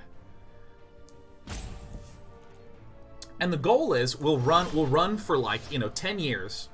And the goal is at the end of the 10 years, we've justified a new language. So that way everyone can just use all of the language that we're using together.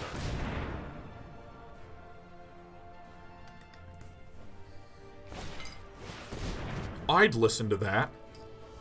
You know what's really interesting? Interesting factoid. If you say, hey, what do you think of this idea? And someone goes, that's pretty good. Then it means it's almost certainly gonna completely fail. Almost certainly. Like, on a scale of 1 to 10, if someone gives it a 7, that's the worst rating you can get. A 10 and a 1 are the two best ratings you can get. By far the best ratings you can get. And the reasoning is because when people The land shall conquer you. speak neutrally about something, if it's fine, they just don't care. Oh, no, yeah, I think, it seems reasonable. Yeah, no, I'll give like 7 out of 10. It's fine. 7 out of 10, when you're asking someone what they think, people give 7 out of 10s to things that they think are 5 out of 10s, to things that are, like, very average. And if it's very average, nobody gives a fuck. Not a single fuck! Neither here, nor there, nor absolutely anywhere. Give me this.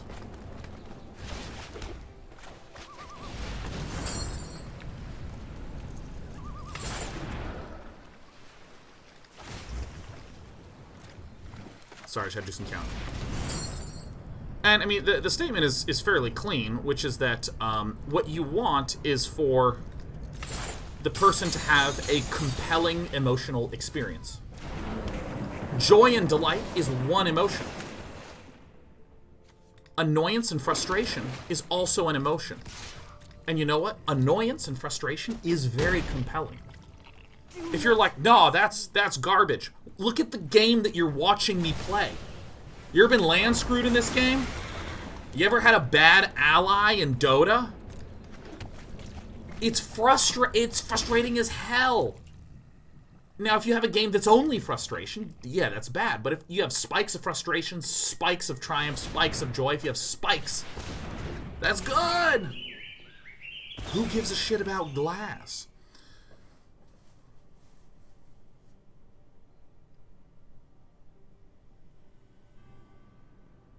And so, like, anytime, I just really find that whenever I ask someone who's just like, dude, what do you think of thing X? And they're like, oh yeah, that's really good. I'm immediately like, oh yeah, no, that seems good. Yeah, no, I think I get it. Yeah. That's great. If I'm hearing anything other than, ugh, or, oh, that's a great idea. Like, if someone's really enthusiastic, I'm like, ding. But man, neutrality. Let's tap this. In response, we'll tap this.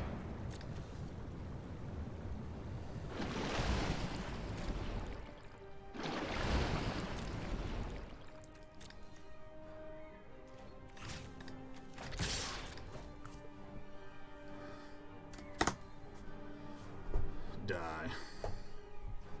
Collisions is day knock. Your point is derivative. Parentheses joke. How many cards do I have left? I have 25 cards left. Uh-oh. Bong.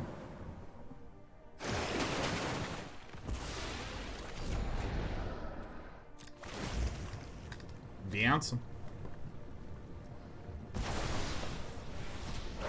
Never seen a tapped questing beast before? Well, guess what? Day 9 TV's here to deliver.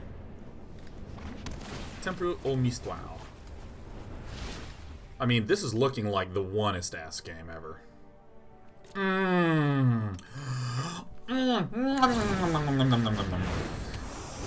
What a play. Yeah!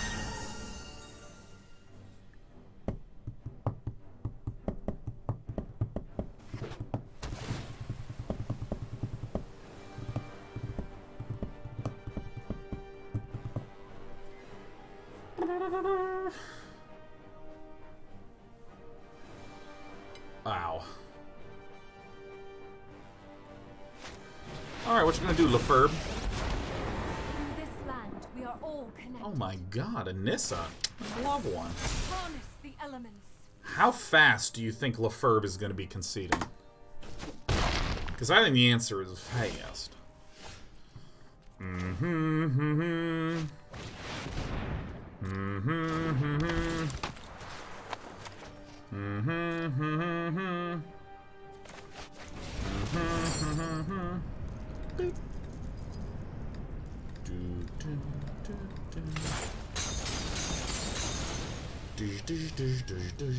Yep. Alright. We have the absolute Shanbo combo right now. Yeah, let's get that one out. 2, 3, 4, 5, 6, 7. Whatever. Behold, nature's true power.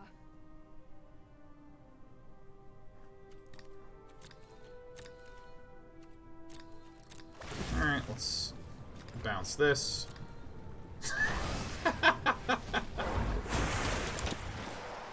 I'll take the questing beast, yeah. So untap. Tap this. Tap this. Yeah. Yeah, no, I mean, it's, yeah, yes, this is why I think the Simic Ramp deck is one of those pretty good decks. It's pretty good. Simic Wamp. Simic Wamp.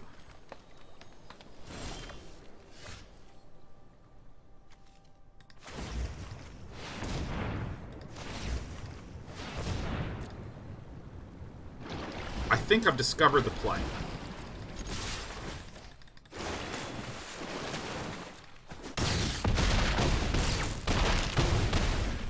Day 9 reporting for booty. Alright, so the obvious big mistake we made is the sideboarding after game 1, where we were very unsure and we sort of overcompensated. I think I just need to, like, be willing to not do very much sideboarding if we're unsure.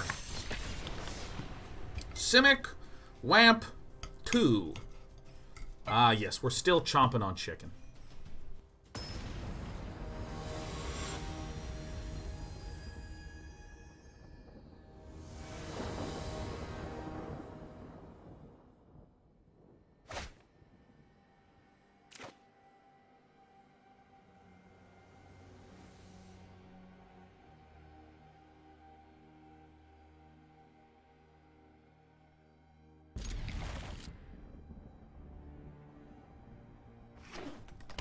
If I see a red mana come down, I am immediately just gonna Uro. Nah, I don't need this.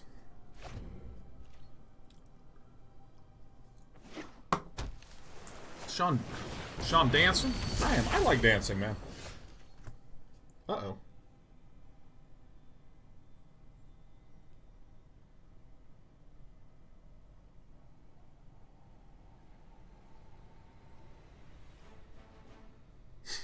Shit. Hey, do you, I'm going to hold the Risen Reef back because I think we can get insane, or excuse me, the Leafkin Druid back because I think we can get incredible value. Do you ever make what you think is a clever joke, and the person who received your clever joke is stricken with panic?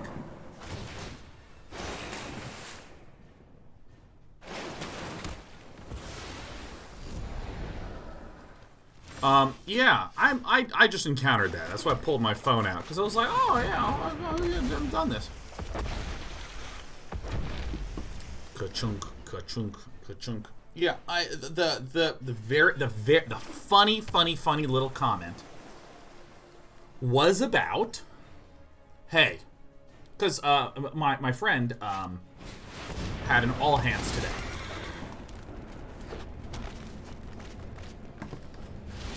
And I made a joke about, I'm going to need an all hands tonight. Because we're hanging out, right? So something along those lines. And said friend was like, is everything okay? What happened? Oh my god, because the way I worded it was just like, listen, I'm going to need a ton of support tonight. Which is not, things are great. Things are really good.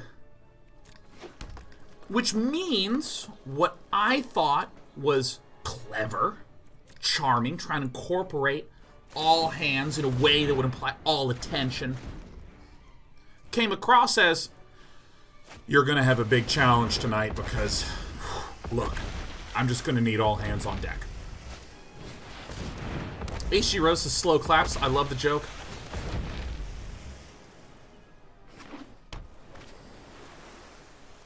It's not okay, HG Rose. It's not an okay joke to make to your vulnerable pal Day 9. Bonk.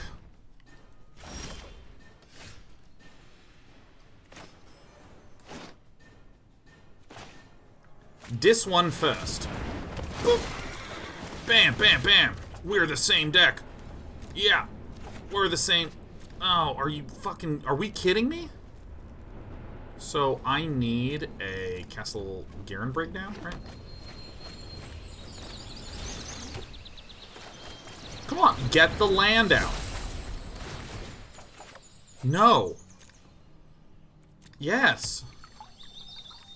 No. No.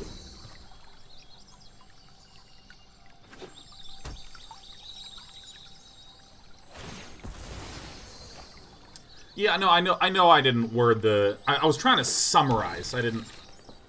You guys are bastards. Well, Sean, I just think that was a mistake. The way that you worded that was just not good. think that really implies something physical and sexual. No. Like, I'm trying to summarize, because I sent this text a long time ago and didn't want to actually provide all the context and all this. I don't want to provide... God. Listen. Any conversation that has degenerated to me reading out loud what happened in a text message, anytime that happens, everything's gone to hell, always. That's what's happened. You know, let's just... From the top, let's peel a Thassa.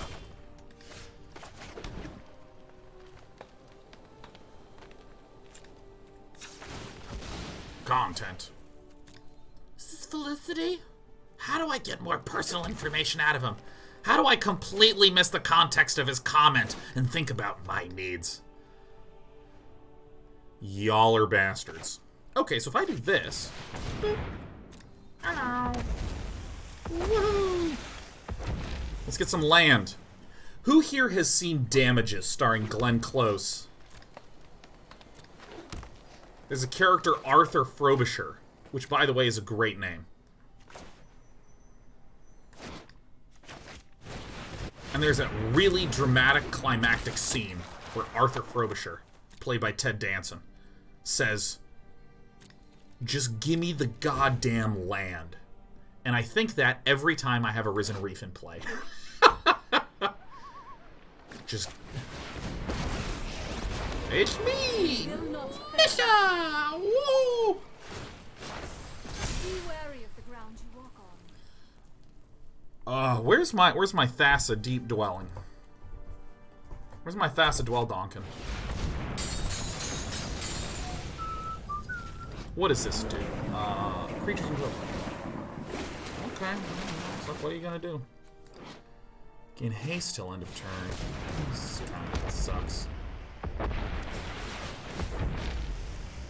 Kind of need this feller in the bin. Oh, can this find a Thassa?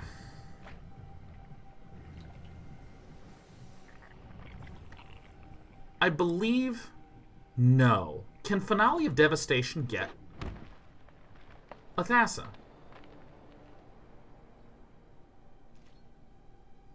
Because it's a creature in deck, but when it's in play...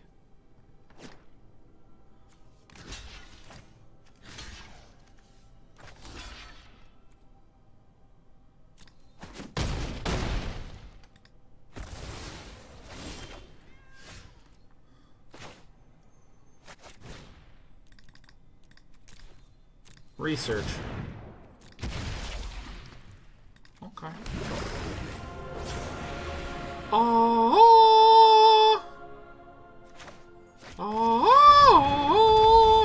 I'm doing this to try to draw enough cards to discard Endray's Forerunners at the end of the turn. Just give me the goddamn land.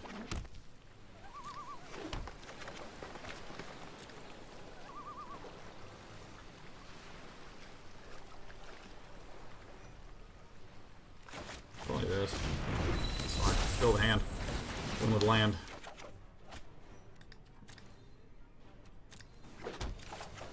Good.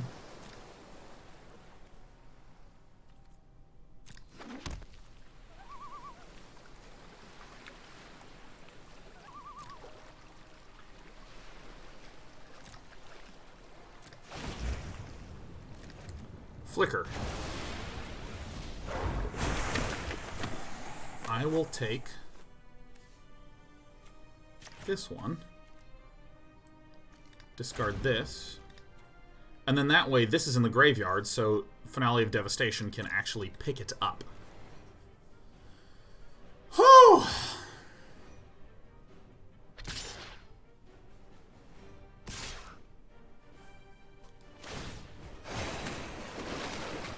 So, this is super perfect. This will then die, so I can put the Finale of Devastation on top.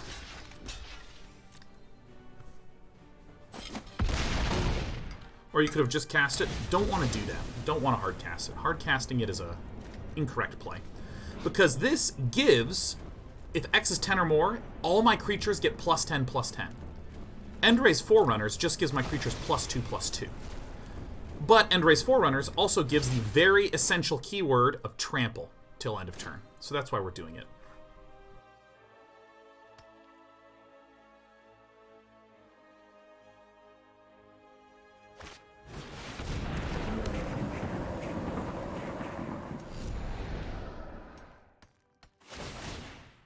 Why not block with Thassa? I don't want Cavalier of Thorns to die. Hydroid Krasis is in the bin.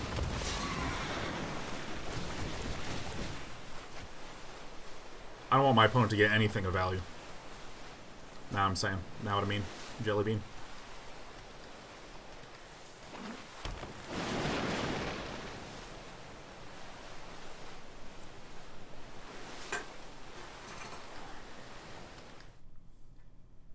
Alright.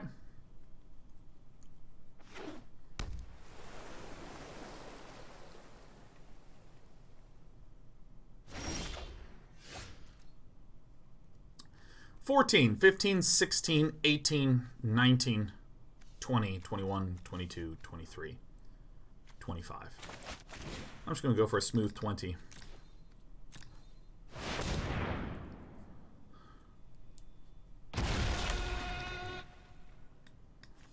Graveyard.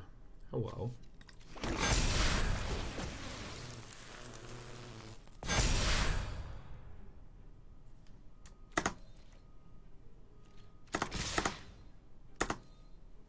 I probably won.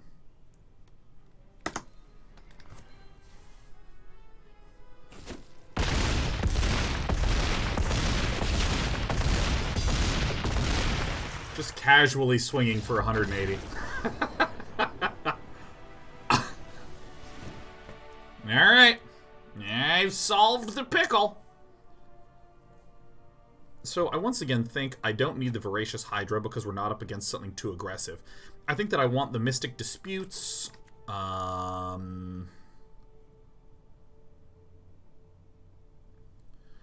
think I'm going to want both the Mystic Disputes and the Aether Gusts in all the large quantities. I think I'm actually going to cut the Leafkin Druids.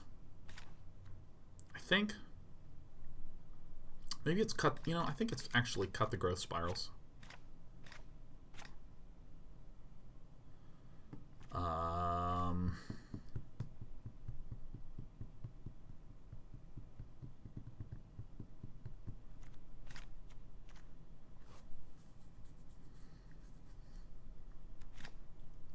Yeah, something like this.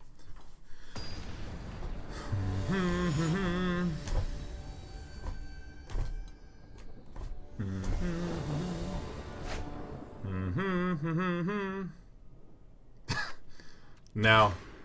No, you don't have any rampers. You know what? You're marginally better. I'm hanging on to this just to show how cool I can be. I'm a cool guy, huh?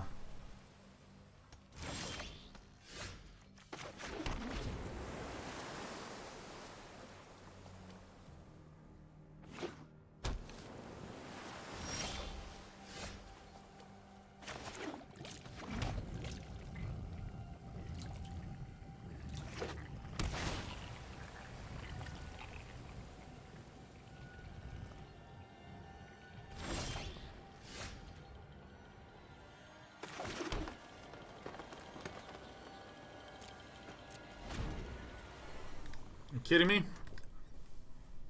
I'm not blinking. This guy's the one who's gonna blink. He's our president, man. This is Abe Blinken. Okay, that's actually fine.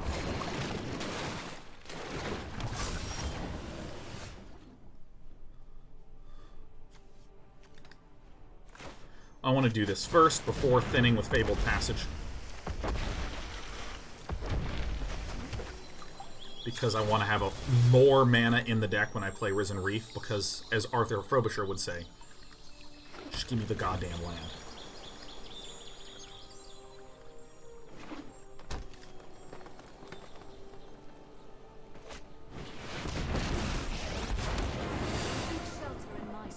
Okay. We're going to put a stop here. The land fights for us. Okay.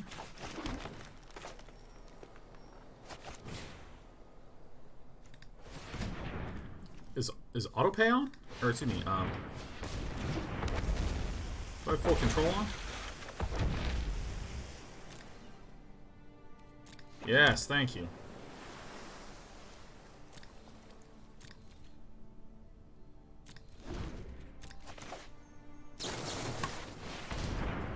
could get countered, but it's going to be on Hampton's turn, which is fine. Muffin says the Abe Blinken joke is the stupidest thing I've heard all day. Yeah. We have a lot of... we have a wide band of intellectualism here on Day 9 TV. Very wide.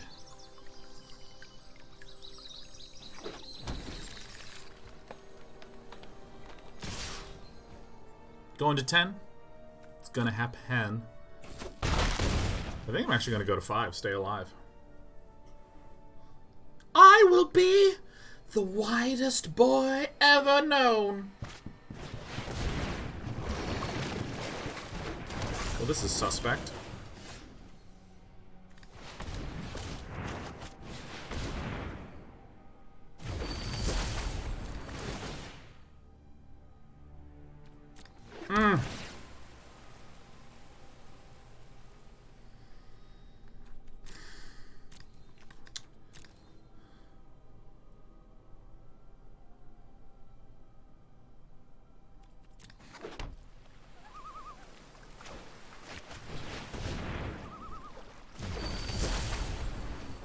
Alright.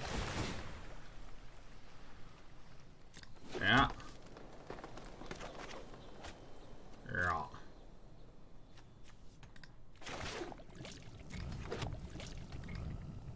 Probably lose 1, huh?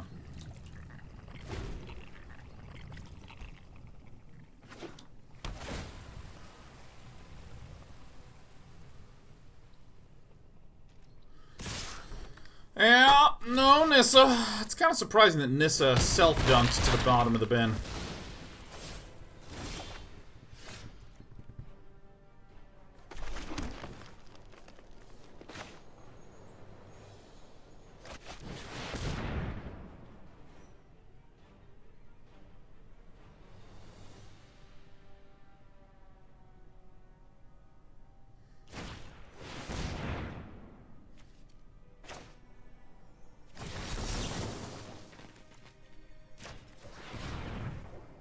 Pay the mana.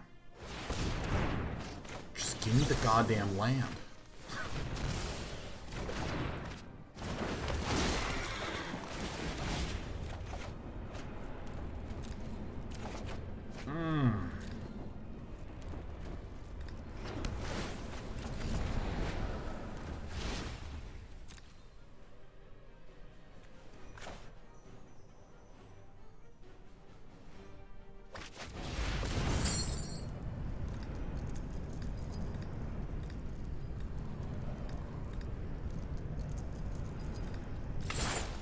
Oh my goodness, this is a real knuckle cracking good time, man. This is... See, now, here's the thing. We very, very slowly, carefully put ourselves into a position where we didn't just slam down Risen Reef and things. We put our opponent in a position where now Hampton really has to start dealing with our board. Has to start dealing with our threats. There's enough here, possibly, for some countering action.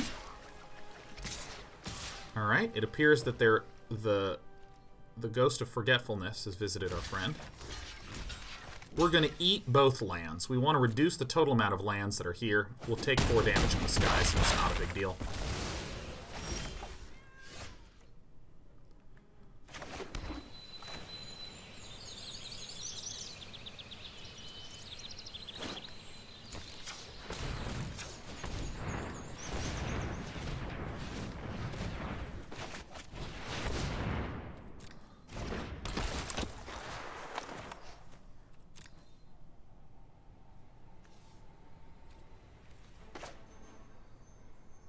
Yeah, I'm just gonna play everything now. This is so stupid. Yeah, give me the land. Give me the land. Let's put this one out. I'd love to scry. Jesus.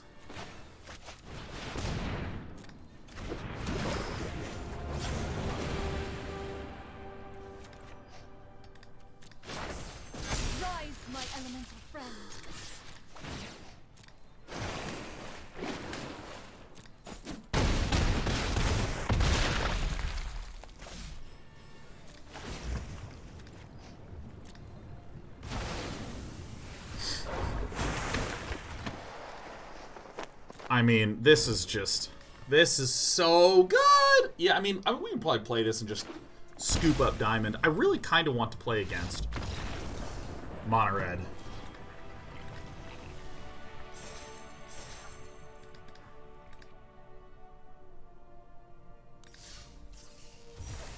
Okay.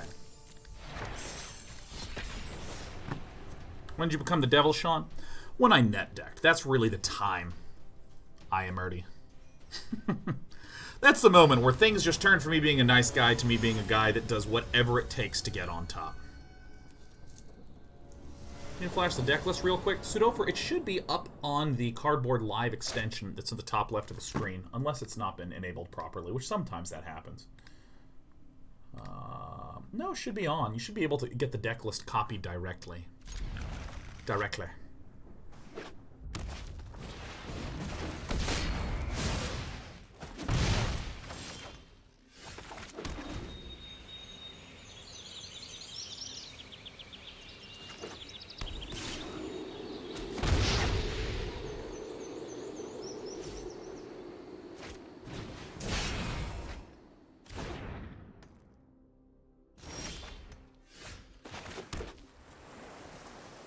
This is Danger Town, for sure. Oh my god, Sigil Plainstorm with a flurry of gifties. 5 in a row. Thanks, Sigil. And happy 18 months, Diddlin' Dave. What a name. What an ID.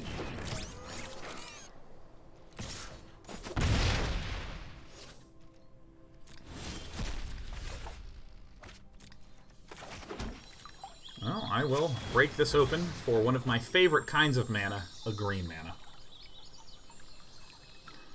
This is the deck list, or the deck that I am real interested if this archetype can beat, if my Simic Ramp can beat.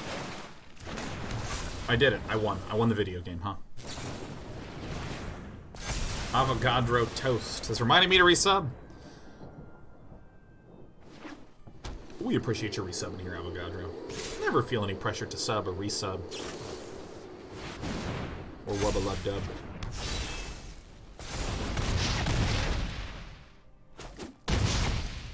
Leave it to Cleaver, huh? Okay.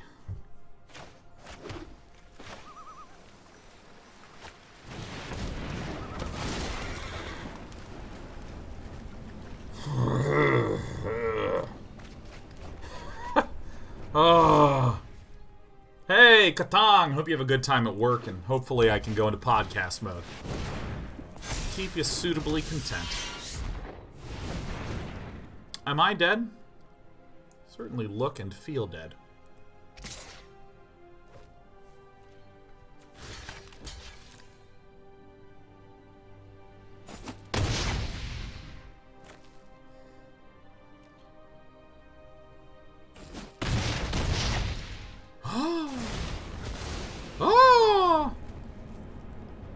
Who do I want on top? You know what? Let's try this dude out. Take it.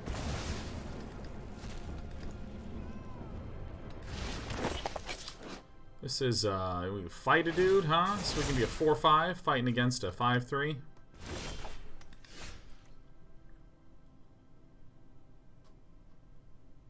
That doesn't seem like it'll work at all. Alright, get me out of this game.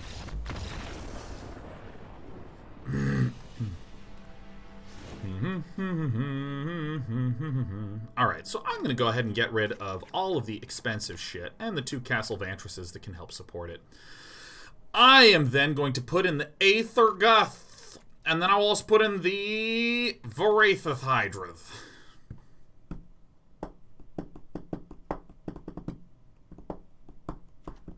And 1 negate. 1 negate seems like the right amount. Oh! Alcov 2 says, I should have thought. What would you think if the MTGA Arena cards instead summoned 3D models of the cards art instead of... we say instead, what do you mean instead of what? You mean like instead of card frames? Let's assume that you mean like the card frame and stuff like that. I think that would be worse.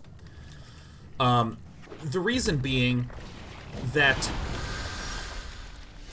this, in a 2D UI graphical space, there is a large amount of informational conveyance that can happen. The fact that this can be tilted to indicate tapping, the fact that there is a power and toughness stat that's right there, the fact that I can see the discrete entities, and most of the game of Magic the Gathering is trying to process the information that's there. Oh, I'd really love to see it. Boop, boop, doop. Autopay. Yup. We're gonna fight.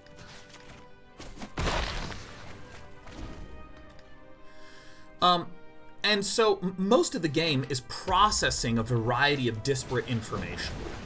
Processing that this has first strike, that this has X much damage or Y much damage or so on and so forth. Wow, this is actually really working out.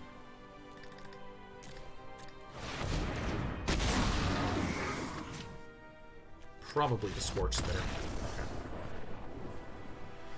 And I think that if you replaced these cards... Oh yeah, also you see the counters that are there with the, you know, they say 3 and 2 on the sides. Sideboarding is perfect. You see these other little widgets that are around on the side. I think that if you wound up doing 3D models, that there are important things that happen with the brain. Brains are drawn fundamentally... I think this is okay. I think that this is an okay team.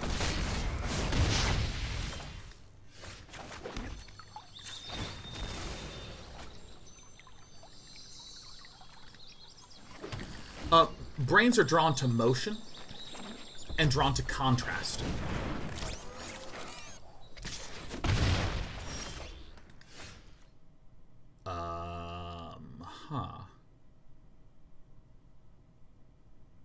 Okay. Now that I've drawn these two, I'm going to play in this order. And so if you had the 3D models, if they were not moving, that's a whole lot of effort for like a whole not lot of gain. Get out of here. For like a whole lot of not gain, like 3D models that just stand there, but if they're all moving and they're all animating, your brain starts to begin to want to process this visual information. Even if you intellectually know it's not as relevant, it's kind of like if you have the monitor light turned on really bright and you start going, it's like a little bit much. It's like that, but like a psychological thing, but there's just like a lot of noise.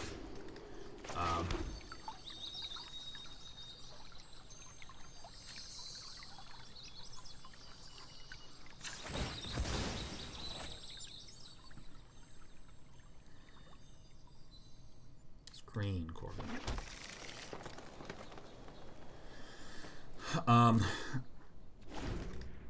And so you'd suddenly have a whole bunch of visual distractions, and then you'd have these 2D things contrasting.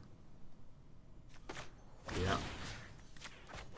With the 3D, like the 2D UI information, you'd have like new UI challenges and all that stuff. So I'm not going to say, nope, insurmountably difficult, it's bad, don't do it. You know, I'm not going to be necessarily that harsh on it, but my intuition would tell me that would not work nicely. Well, shit, what do I do now?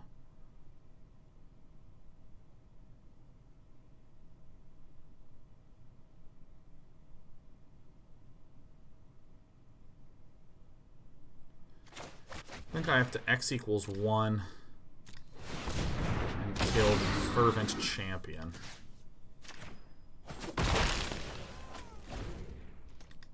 Because if Torbrand gets replayed,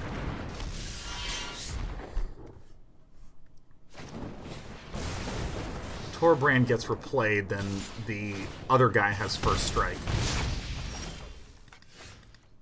Oh, shit. I guess we do the same thing again.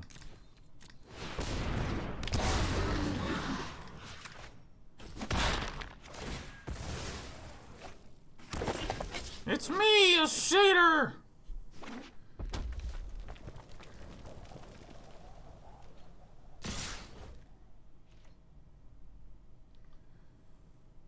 What could this person possibly have? I am not sure. I never knew. All right, we're dead. Good. Yeah, welcome, Forrest. We've been missing you for a number of turns. I'm not really sure what it is I'm going to be looking for here, but that's not going to do it. Oh, what are you going to do?